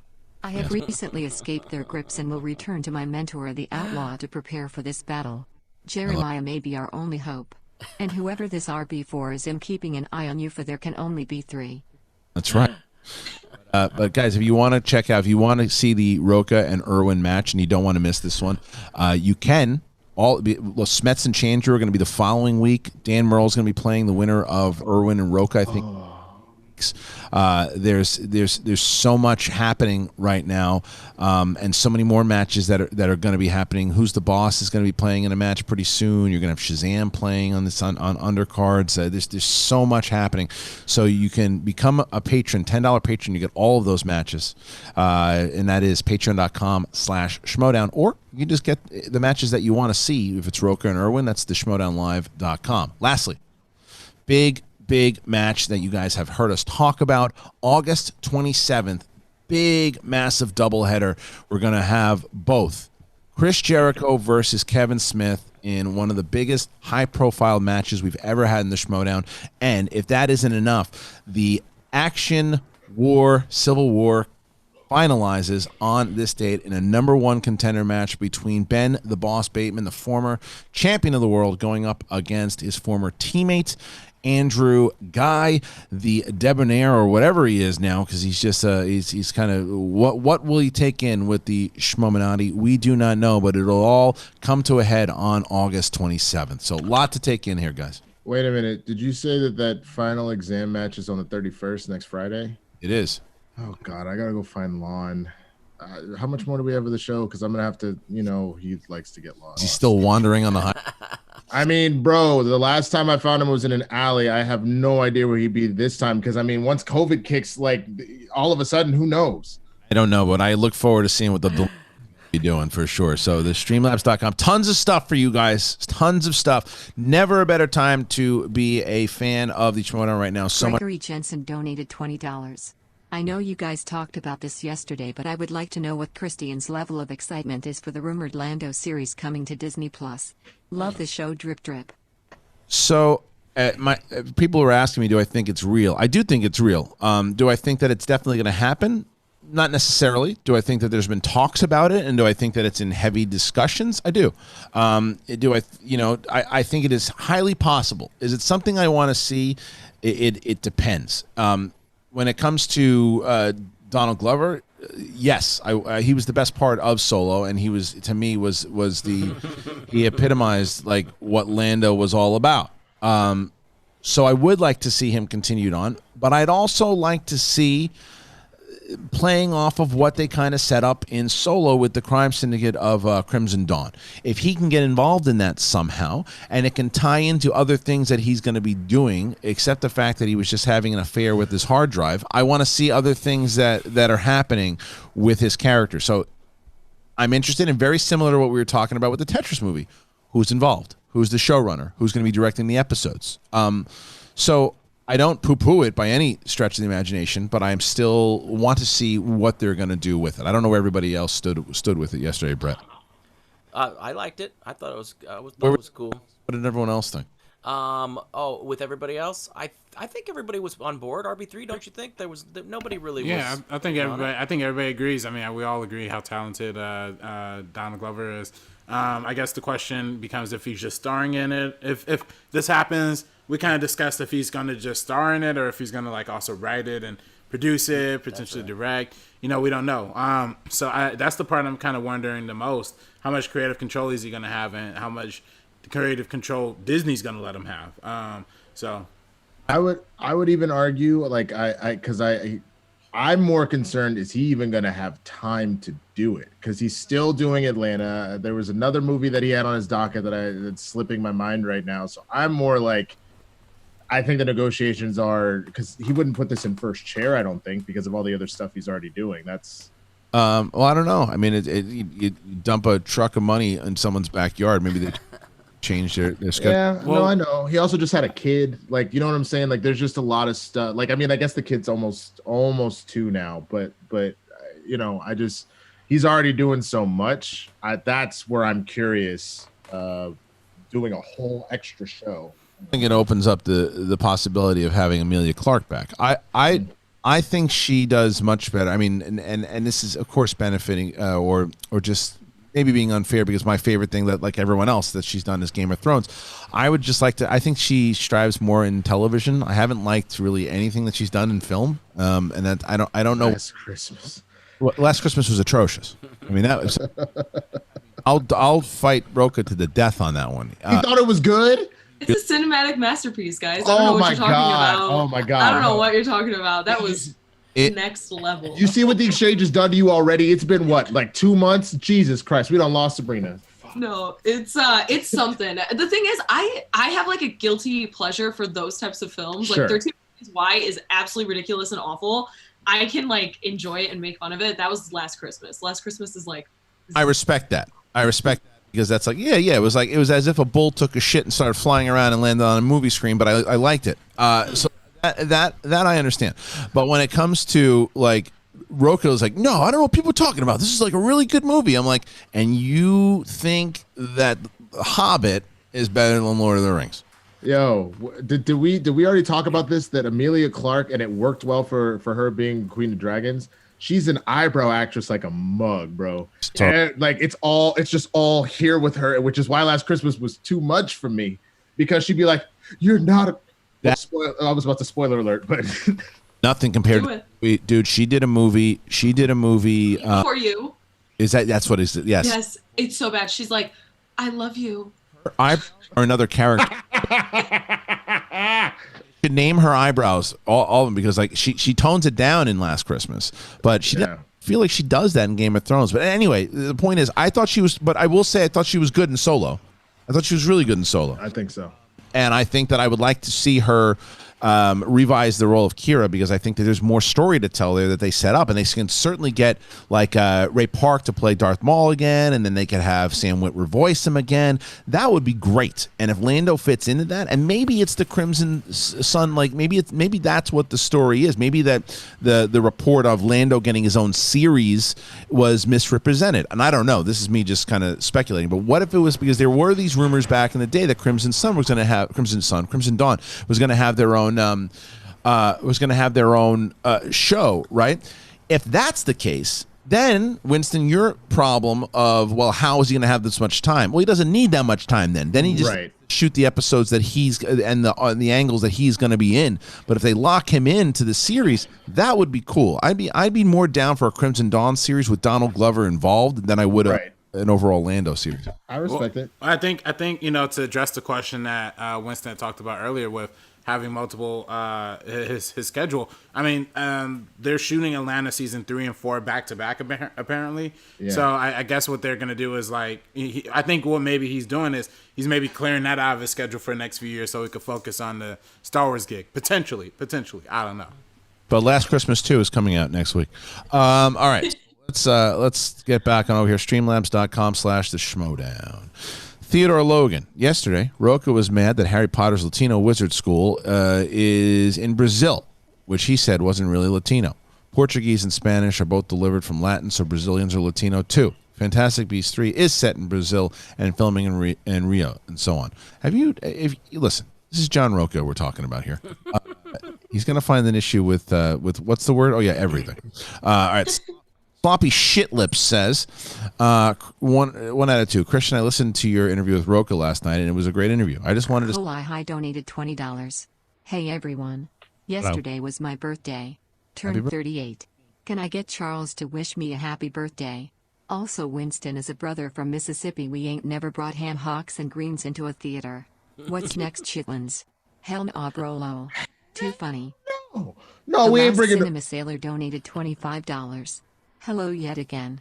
If I have 24 hours or less in y'all's hometown, where am I eating? Or what is required eating? Thanks for everything that you guys do and then some. Let me tell you that, and I say this as someone who, if you told me when I moved from New York, then to Florida, and then to here, that I would ever be saying this 20 years ago, I'd tell you you're crazy. In LA, you have to have sushi. It is so good.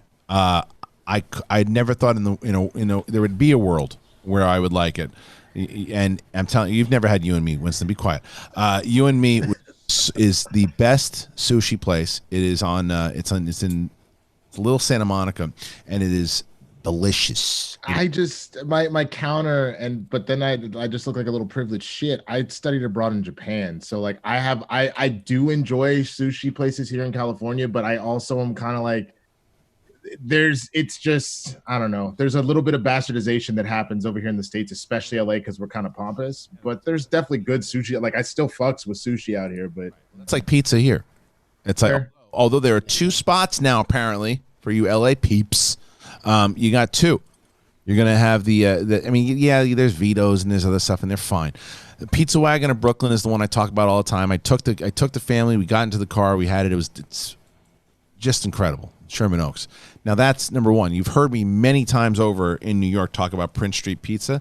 Just found out that our buddy Big Chris Cross Jump donated $20. Going back to the football butt talk.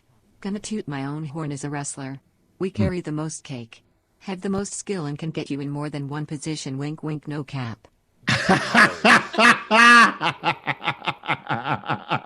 Ryan had a fat ass.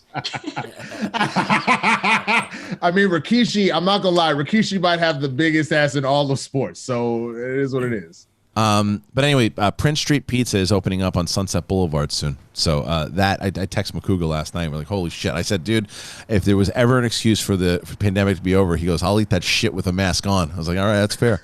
Winston, have you ever had sugarfish? Oh yeah, sugarfish. Like, so here's my thing. If you had to like rate it, it's like any LA type sushi place, I'll give that like a solid 8, no problem. It's just that like even the baseline sushi place in Japan is like infinitely better than here. Yeah. Even to the Little Tokyo area. Little Tokyo is still good, and there's a few masters that have come from Japan that are in New York and LA. But they get really pissy about LA people because someone's like, "Can I have a California roll?" And they're like, "Get the fuck out of my shop." You know what I mean? So like, yeah. Because I lived over there, and that was like the best sushi. I still go back to that area constantly and go to all those places. For me, you would find more ramen places that are like legit and could be on par with stuff in Japan than sushi. But that's just me. we're all going to you and me. So, all right, let's go. All right, so let's move on over here, ladies and gentlemen. Oh wait, you know what? I gotta do the thing. So what was dude's name? That was RB3. Do you have his name? The birthday name? Oh, let me check right now. Give me 1 second. Sloppy Shit Lips says, Kristian, I listened to your interview with Roka last night, and it was a great interview. I just wanted to say that as someone who has been listening to AMC since AMC, you're my go-to opinion on movies. The main reason I'm with you, though, is your personality and your take on everything going on, not just movie news. So don't let any dicky-doos who say clickbait or stick to movie news discourage you or your attitude, because your true fans are by your side, whether you're talking movies or farts. Well, thank you. That is a great, really nice message, and I appreciate it. Yeah, it's just, I think that was the thing, is I just want to make sure, like, I love the fact, and I appreciate the fact that past work, like whether it's Schmo's No Show or AMC Movie Talk or that stuff, like that meant a lot to you guys. I can't thank you enough. And I'm humbled in the fact that what we were able to do still sticks with you guys. But like, the past is the past. You know what I mean? It's like shows, they come, they go, they stick with you, and you move on, and you focus on your passions. And like, to go back and rehash old kind of stuff and just sit around and just talk about movie news. We talked about it, and I think well and funny on this show today, and I had a blast talking about it. I like doing that. But making a full show just about movie news, not my cup of tea anymore. And it's just not something that I definitely want to be told to stop doing Schmodown and do that, because that's like that's something that I would always revolt against, because it's old hat. No, thank you. Cooley High was the birthday donation. Cooley High, and they said, "Can we get Charles wishing me a happy birthday?" Of course I can. Dude. I got the chance. I told you I met him and his family in Atlanta. I love this dude. He's just such a nice guy. Always sending like messages of support and everything. He's awesome. Hello, Cooley High. Now you know I got a message for you. Now you know. I'm not on the bus, now you know, I'm on my couch, now you know, hey you know. Happy birthday to Cooley, now you know, and your family, now you know, and your dogs, now you know. I don't know if you have dogs, but if you do, happy birthday to them whenever it's their birthday, now you know. I'm so happy that you're here with us, now you know.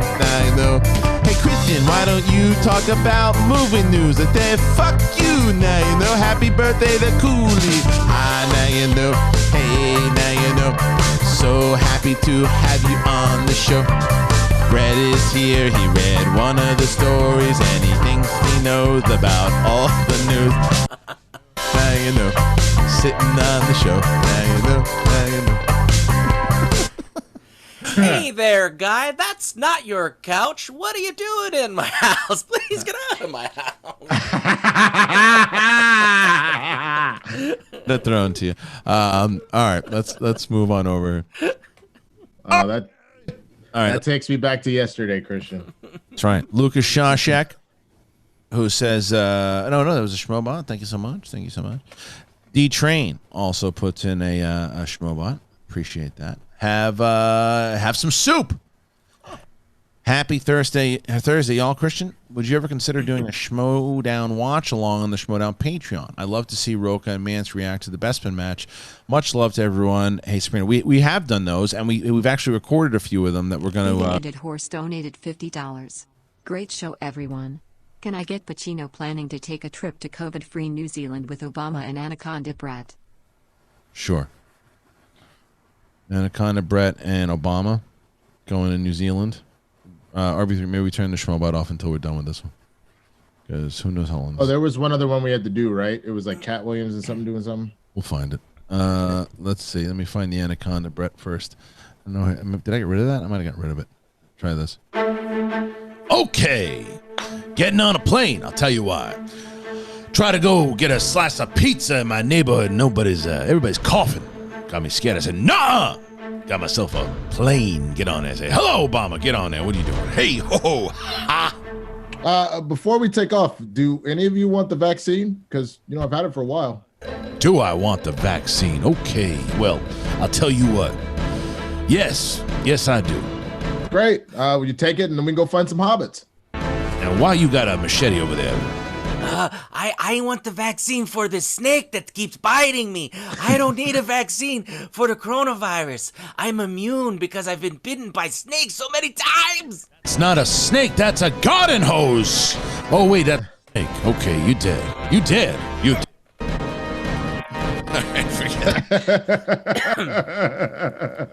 All right.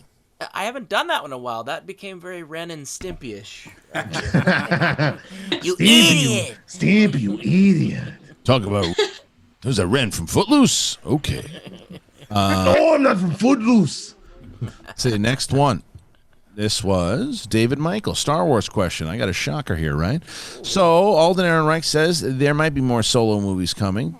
Childish Gambino might be back as Lando, and maybe a Crimson Dawn series. Couldn't it be that these are all the same show? Wouldn't it be? It would be weird to separate them. Well, that's funny that you wrote that. That's kind of what we were saying. I wouldn't be surprised if that's exactly what it is. I wouldn't be surprised if all these reports just kind of, got mixed up and they've been talking about things and there's nothing kind of set in stone yet. And there's like, what if we do this, this, and this? And people get a hold of things and say, well, this is what we talked about. And so I wouldn't be surprised if they all turn out to be the same freaking thing. That would be my guess. All right. Christian Alante. I don't know if this is the same in L.A., but at the AMC theaters in Manhattan, we didn't even have to sneak in food. My friends and I straight up brought in huge Popeyes meals, each without holding them in our backpacks, and they always let us in. Some theaters don't give a shit, but then you get that one, like my favorite is like, which I don't know if I respect it or also look in like, why?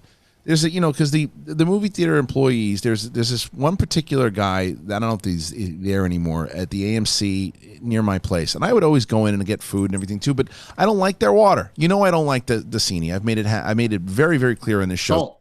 They put salt in it and you get thirsty. I don't like to drink it. So I walked in with a bottle of water, and the guy goes, "You can't drink that in here." I go, "Come on, man. I'm going to go buy a hot dog and like 87 things of nachos. We're good." He's like, "No, you can't drink this in here." I'm like, "Can I just put it in my pocket and drink it?" I was like, "Is that fine? I'll drink a little bit and and if I get thirsty, I'll go buy something else." You can't do it, man. So I had to throw the bottle out because I didn't want to make a stink out of it. But I'm like, why are you dying on the hill on that one? They don't give a shit about you. 15-year-olds, man, like it's their first job. They get excited about it. But same thing. Me and my girlfriend went on a date to happy hour at Yard House at the Burbank one across from Collider, right? Yeah. So we ate happy hour. We had a bunch of pizza left over. We walked up to like, "You can't bring that in here, sir." And I was like, "So you're gonna make me late to the movie because I'm not throwing out this $10 pizza I just paid for. So you're gonna make me walk this to my fucking car and come back. So are you gonna refund me my ticket then? Because I'm about to be late because of you. This is your fault." But but the food thing I get. The food thing, Winston, I gotta be honest, I get because it's like. But I opened the box. It's already half eaten. I clearly came from the restaurant across the street. I'm not coming to eat more. I just literally came to come support your theater now. Like what? I guess because that's the thing what we've always talked about. Movie theaters make their money through the concessions. So that's why I understood like when the guys, but I'm like, I'm gonna buy stuff. I just can't drink your water. I can't drink this. I don't want to drink soda, and I can't drink what you're providing me. What I would have done, honestly, Christian, and I've done this before, I'll go in with my Nalgene, and if they give me a hissy fit, I'll pour the water out and go, "Cool, it's empty. I'm going to get water." And then I just get water from their Coke machine, and that one's not as bad as drinking the Dasani. Yeah, that's right. Someone's right. They said you should have offered them a slice. I've never had issues sneaking in food. I've been doing it literally for years. I've brought in like entire Chick-fil-A meals. Me and my mom would like spread it out. It's I've even snuck in like beer and stuff, and they found it and they just didn't say anything to me. And I'm like, cool. We're cool. I've brought Jello shots. I've brought like beers. I've definitely snuck in like chicken sandwiches before. You just stick them in your pockets. All that stuff. Jake Robles asked, "Dasani makes my mouth dry. How is that possible?" Because there's salt in the water. There's salt in it. Look at the ingredients. It literally says water and salt. Winston, that it blew his mind. So gross. Go to Dasani. When you look at the back, it is the only water when you go on the back that says salt. Next week, guys, new sponsor on the show. Yeah. All right, so let's. Do you love salt in your water? I do. Yo, what if Dasani's like, "I'm tired of Christian slander. Let's go and sponsor SEN," and then all of a sudden it's just like, "So do you?" I wouldn't be able to do it, man. Because of obviously what I've talked in the past. I just don't believe in what they do, and I've seen people kind of push back on the fact of like, "Oh, they do this because no other water company puts salt in there."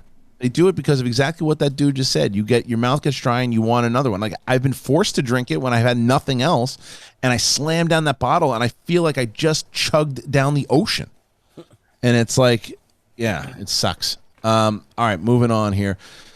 Hitman Hudson. The year is 2049. The Meaning of Podcast is now hosted by Deuce Cabrera and Robert Butler IV. The Schmodown singles finals are between Dan the Old Man Merle and the Inglorious Son Sam Levine Jr. Who you got? Well, genes-wise, well, I'll tell you what. I'll probably take the Inglorious Son on that one because it's Sam. I would assume it's Sam Levine and Rachel Cushing's kid. So, oh my God. No, you're not. Yeah, that means that you're probably gonna, I mean, even though Dan is _A_doodle_dandy donated $20. Hey guys, insert funny joke here. Just wanted to say love the show and hi Brett. Oh, that's right. Cock-a-doodle doo. Thank you so much. Cock-a-deedle-deedly, deedly-doo, fleedly-fleetly. Hitman Hudson, thank you. Appreciate that. Bobby Mitchell. Breaking news, we did that already. Thank you. Cody Allen also. I need an impression of drunk Mark Ellis and drunk Brett at your wedding. All right, I'll do the best I can here. I don't know what to do here. So, start with this. Hey, Brett! I can hear you. We're like face to face. I can hear you. Oh, Brett! So, hey, I know we're drunk and they don't let it be drunk at the Comedy Store, but I'll give you my time. Oh, dude, I'll do it. I'll do a tight 30 on Coors Light. Hey, guys, did you ever hear the one about the turkey and the sandwich? Kyle Hey. Bernadore donated $20. Just Why using you Manscaped on my balls. Okay. Why are we drunk at the Comedy Store during Christian's wedding is my question. So great time. Was that the whole? Why don't you cut it off, RB3? Oh, I cut it off. My bad. Yeah, I played the whole thing. That was funny. I'll tell you. You know what? I've been using this thing, this Manscaped thing. The nose trimmer. Oh, it's amazing. oh, I almost Kyle swiped that from me. Bernadore donated $20. Just using Manscaped on my balls and drinking some bulletproof coffee and had a blue chew. It's going to be a great freaking day. Holy fuck. Someone's trying to fuck. Bunch of pictures in your office too, if you wanted to. With it. The essentials. Yeah, blue chew. I mean, it's a blue chew, Manscaped, and a bulletproof coffee. Like, you trying to get it in. Like, is this your first outing since quarantine? Like, ooh, damn. No, he's looking to murder someone. And leave no DNA evidence. On some, huh? So what's he on? Everything. Oh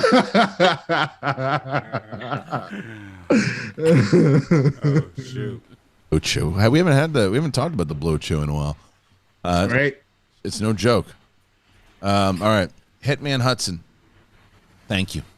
Moving on over here to Dagan. Can't wait for the conclusion of the IG tournament this week and next. At the start of the singles tournament next month. And the start of the singles tournament next month. Am I crazy to pick Tom to win the entire thing? Also, holding out that he gets to face Video Drew in the semifinals. Hashtag Shmominati. No, I don't think it's crazy to pick anybody in this tournament. Like this is the most stacked tournament we have ever had, and that's the other thing. So patrons know, because the schedules are going to change so much over the next couple of weeks. Like the first two rounds are going to be to the public because there's 4 matches a week. So your early matches are going to normally air Monday, Tuesday, Wednesday, Thursday. Plus you get the pay-per-views. So for at your level, if you're there, obviously. So there's going to be so much material for you guys in this because the singles tournament is right around the corner. PLD. In the Vanilla Ice movie, I hope they show the part where he comes up to the iconic bass line.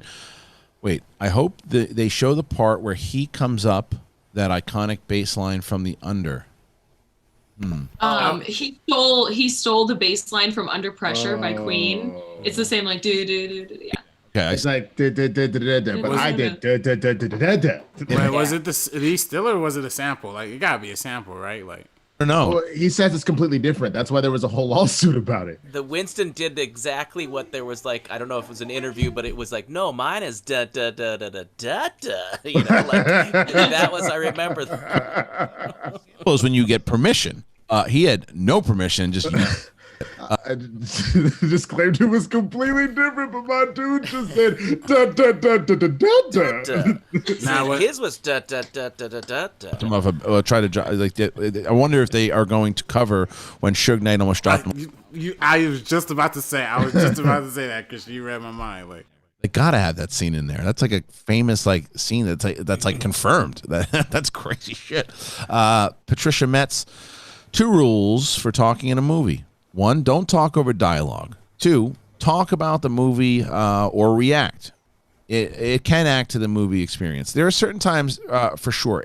I can't stand, and maybe it's the comedian in me, but like Ellis and I are guilty of doing this many times. We sit there, like we don't say shit during the movies, right? And like when somebody throws out like trying to be funny comments during a movie or before, we look at each other and we're just like, open micer, and it's just like and we look at each other, we're just like, that bombed. And it's just like the guys who just like they try to steal the attention, throwing the jokes in the middle of it. And like, it's one thing if you're watching and reacting to it, like I said, like when I brought up the guy that was like, damn, like that was funny. It was a natural reaction to it, and it was genuine. So that to me is funny. When you're trying to like try out bits in the middle of it to try to get reactions during a movie theater, you stink. That's what I'm saying. If for those people that do that, if you really want to try, I told you go to a black movie theater and see how it's done. That's natural. Just like, oh hell no, like. But they're naturally reacting to it. Yeah. I'm talking about people who are like, who feel like saying, he didn't see that one coming.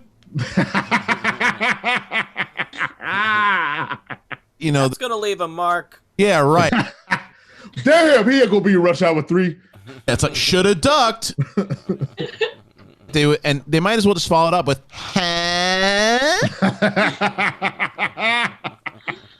stupid. I cannot stand it. It's like people trying to crack jokes to get like their little 5 seconds of laughs, and it stinks. So stop doing it. Anonymous, who put in a Schmobot, thank you so much. Jay Scotty for real. Dig the vibe today. Solid crew. Nice seeing Kristian on the Outlaw Nation. Who from the SEN family and space in general are you most looking forward to interviewing on one-on-one when you bring it back? Who on the panel would want to participate? The last Cinema Sailor donated $100. Kristian, what is the best pizza in Manhattan? And where can I get the best burger in town? What's everyone's favorite cocktail? Mine is a Di Serono Sour. # drink like a sailor. # Gucci is my tax man. That's facts. All of you mean the world to me. Thanks. Hey, Brett. If you want a great burger, Hawkins Burgers here in South Central area, it's a great burger spot. Though, in Manhattan, but the pizza in Manhattan is again. I would go to Prince Street. Prince Street Pizza. It's second to none. What in Dallas? My personal favorite is JC's Burger House. They were one mom and pop. They've now expanded to like 10 different ones throughout the city. They're pretty good. So going back to as far as one-on-one, I think everybody would be really good to have everybody like on once I get into that vibe. It won't happen for quite a while, so I don't want to start teasing it yet. Where it's not going to happen yet, but when it does, most likely everybody. Kyle Van Varendor. Schmobot, Tongue Punch Fartbox, Schmobot, Zach Mole. Hey, RB3, you mentioned in the YouTube chat last night that you were a fan of Gallivant. I think it's one of the best shows of the last decade. What did you love about it? I'm a sucker for anything Weird Al is involved in. Yeah, it's great. It's great music. It's great music. It's great fantasy. It was only for 2 seasons, and it's one of the better like network comedies that they did. So I think people should definitely check it out. It's on Netflix right now if people want to watch it. It's a great show. Awesome. Curtis asks, can we get Cat Williams yelling at drunk Brett with Arnold? Let's see. Can we get Arnold and Cat Williams yelling at drunk Brett, who's the hunter that shot Bambi's mother? Okay, fine. And Sabrina's drunk Brett. Go. What? Hey, you get over here. You're not supposed to be in the Disney forest. What do you have? What are you doing with the rifle? Did he just shoot that damn deer? It is not hunting season, Pimpin'. Why are you here? You're not supposed to be in the property. That's the Bambi's mother. She's fine. Well, now she's not fine. She's dead because of you. This is not good. I need to call the people to pick up the body. Pimp down! Looking at me funny. What? He done shot one of my hoes! Wait, you say She looked at me funny. She looked in my eyes and looked in my soul, and I said, don't do that. it's a deer, you idiot. What are you doing? She just standing there in the grass saying, look out. This is a nice time here to be with the flowers and the bunnies. And you shot her. Why? She's not. She made a racist slur toward me, and I didn't like it. And first of all, you're stupid. Second of all, you're a moron. And I'm going to put you in the box. Are you gonna take care of this little deer now? Are you, motherfucker? No, because her mom didn't wear a mask. Good. All right.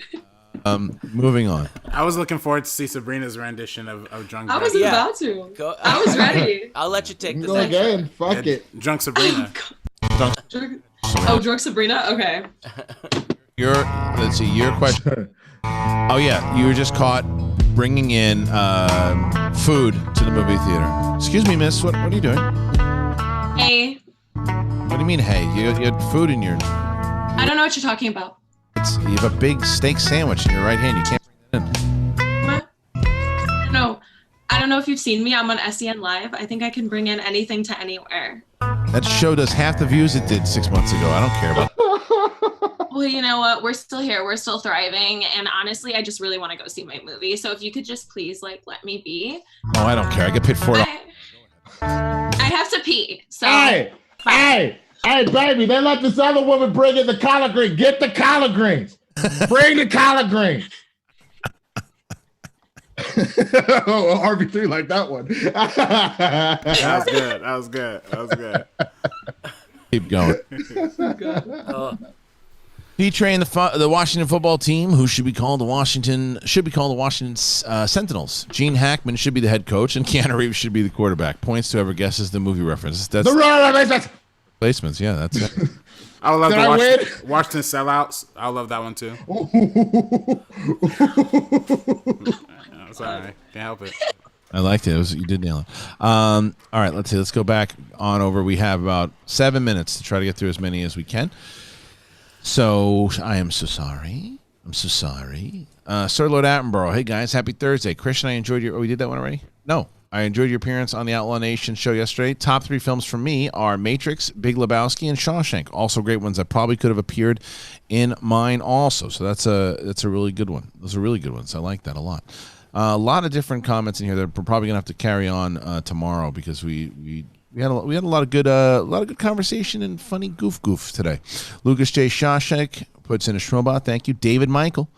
The Tetris movie sounds like The Social Network, but with bricks. Okay. Also, the Robert Maxwell, who was a part of the story, is the father of Ghislaine Maxwell. Yes. Oh, sheesh. Oh, is that true?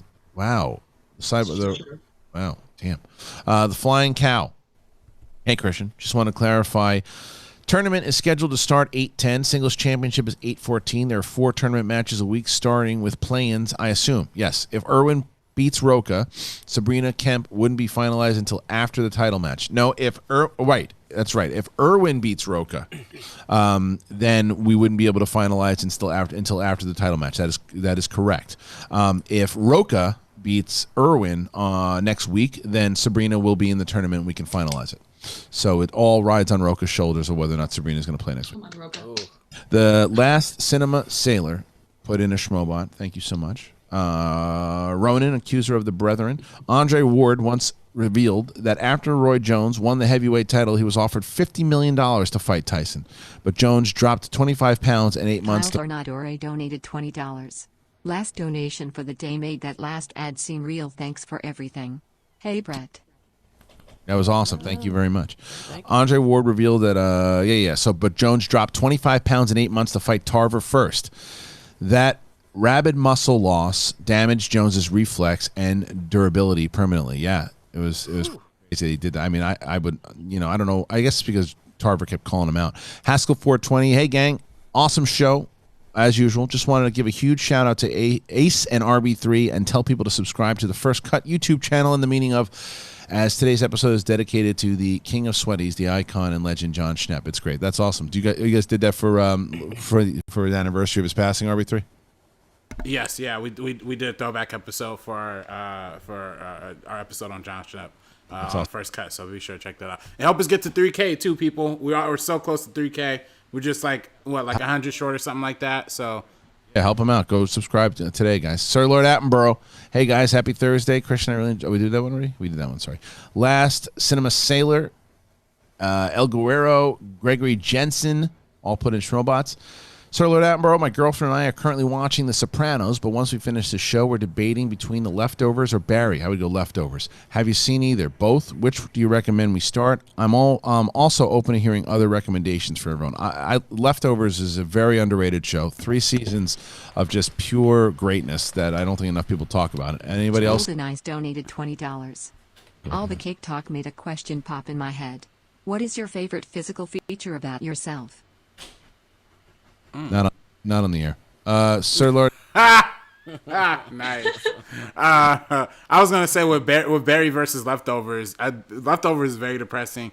Barry is very fun. It depends on the mood. I would go Barry. Barry was my favorite TV show that I've seen in probably the past decade.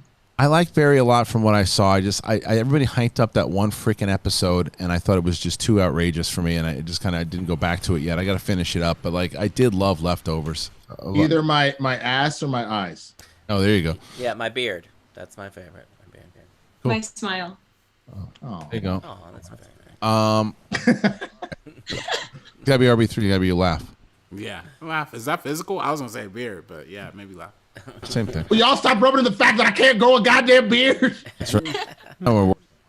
Sir Lord Attenborough, Kristian, before you cancel WWE Network and or start something, I highly recommend you check out The Undertaker doc, The Last Ride. I heard that it was really good. I mean, I probably will check that out first. Sir Lord Attenborough, when do you think pod racing will return to Star Wars? Disney is definitely missing out with not doing any pod racing in shows, movies. I think it would work in the Lando series and somehow incorporate the Hutts would make things interesting. It would be great to bring it back. I think that anytime you can kind of tie back the prequels in a cool way would be awesome. Cooley High, who put in the Schmobot, Last Cinema Sailor, Crisscross Jump, all put in Schmobots, El Guerrero, again. Quick thing, the Outlaw is correct that The Hobbit is better than Lord of the Rings because Frodo and them spend the whole trilogy crying. I mean, come on. In The Hobbit, where Brown King del Toro had a say, the armies were fighters, not criers. Grillo out. Yeah, I think that movie's... I mean, I don't hate them as like everyone else did, but I don't know. Beating a Dead Horse with a really massive Schmobot today. Thank you very, very much. And we did that. I thought that was about to be something real dirty. That was the Pacino one. Washington football team. Amelia Clarke was kind of fantastic in Game of Thrones, but the final season of Game of Thrones sucked. And even though it's not her fault, she has to take some of the fault. No, in that for the final season too. No, we shouldn't take any of the fault. It's not her fault. She's an actress doing her job. In her movies, I agree with Harloff. I'm not impressed. She can't. You can't blame the actors for. If she was given the role and she's been pretty vocal that she didn't like the arc of where her character went. But she's a professional actress and she did it. You can't blame her. I mean, I think in the same way with any of those movies, that's up to the writing, that's up to the directing. I mean, if they're just abysmally bad across the board, sure. But if they've shown that they're good, you can get a bad project. It fucking happens. Yeah. Oh, holy shit. The Last Cinema Sailor, by the way. That was a massive Schmobot. Thank you very much. Wow. Very kind of you. Kyle Varendor also put in a Schmobot, Cockadoodle Dandy, and Ryan Chandler. Hey, guys, just sending Schmoduckets for support. I love SEN Live and the crew. Great interview yesterday, Kristian and Roka's show. Thanks for taking time to meet the fans, and thanks to Sabrina, RB3, Winston, and Brett for keeping us entertained. Well, thank you very much. Going to Super Chat real quick and bringing it on over to Carlos Perez. First time watching live, guys. Appreciate y'all. Appreciate you, Carlos. Thank you. Malik Tarrant, here's some money before my baby mama takes it all.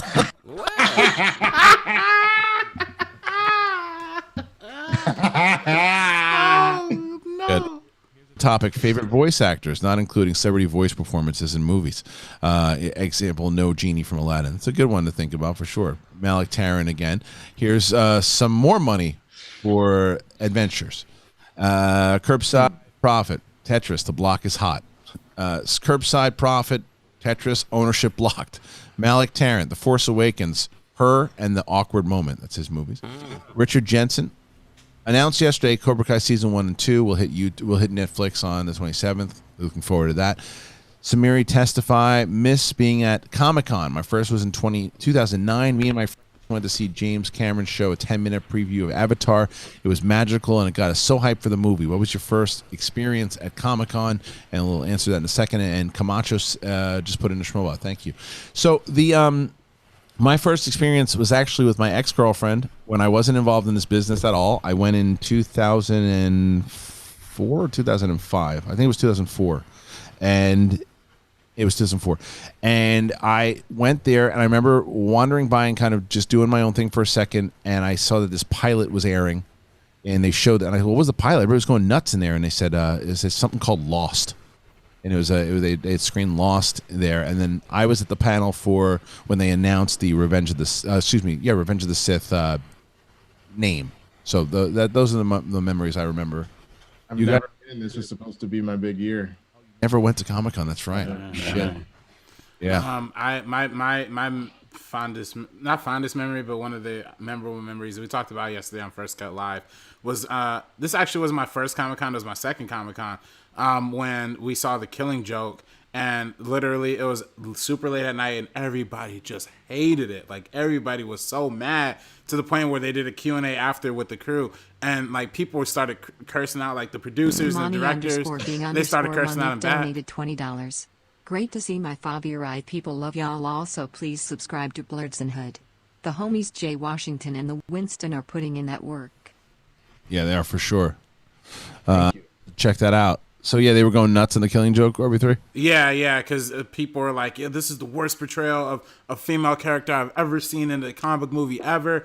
And then the people like who were making it were like, well, F you, like, you don't know S, like, da-da-da, all this stuff. Like, it was crazy, so. All right, C3P Diddy. I love Comic-Con. Yeah, you had some good ones. I went to one. Who you got, Roke or Irwin? Also, speaking of Roka, when are those training sessions happening? Well, if you sign up for them, they should be happening pretty soon. You should be kind of scheduled with it. So let me know if not. So real quick, Roka, Irwin, Brett, who you got? Roka. Sabrina, you got to say Roka. Roka. RB3? I'm actually going to say Irwin, man. I love Irwin, and I think he's a really smart dude. So. And Winston? Yeah, I said this before the show. Irwin and then Merle. Interesting. I think I got Roka in this one. I think that I just can't imagine Irwin has watched any animated movies after being stumped 5 times over, and I think he's just exposed. But it's also quarantine. You got to remember that he hasn't played since quarantine started, correct? That's true. All right, so let's see. So in Super Chat, Malik Tarrant. If Christian messes my name up one more time, well, probably. Let's see. Hey crew, this is from Stephen Brothwaite. Did you guys hear about the Snyder Cut being over 3.5 hours? I'm interested that I might feel too stuffed, especially if there isn't a follow-up movie. Thoughts? Have a great day. Well, I'm okay with it because I'm going to be watching it as if I'm watching a TV show. So I'll be watching like it as like 3 different episodes. I won't be watching it as a full movie. I don't know why, if you're going to do this anyway, just release it like you were doing in Infinity War and an Endgame. Just split it and give people a natural break. Yeah. All right, I think that's it, ladies and gentlemen. Thank you so very much for joining us here today. It was a great show, a lot of fun, and I thank you kindly. If you go to the Skybound store or the schmodownlive.com, there's a lot of cool stuff to get. There's the Flirt and Flouse, that merch, that's up there. The Schmodown Season 7 logo. You're never going to want to forget this season. Get yourself one of those shirts, sweatshirts, whatever it is, and then all of David B's tracks that are, 9 right now. We're putting a lot more up very, very soon. So make sure you go on over there and get yourself some Schmodown merch. Thanks to Winston Marshall, Sabrina Ramirez, Brett Sheridan, the great RB3. We will be back tomorrow. As always, please join us here tomorrow, and thank you for keeping us on the air, ladies and gentlemen. We'll see you next time.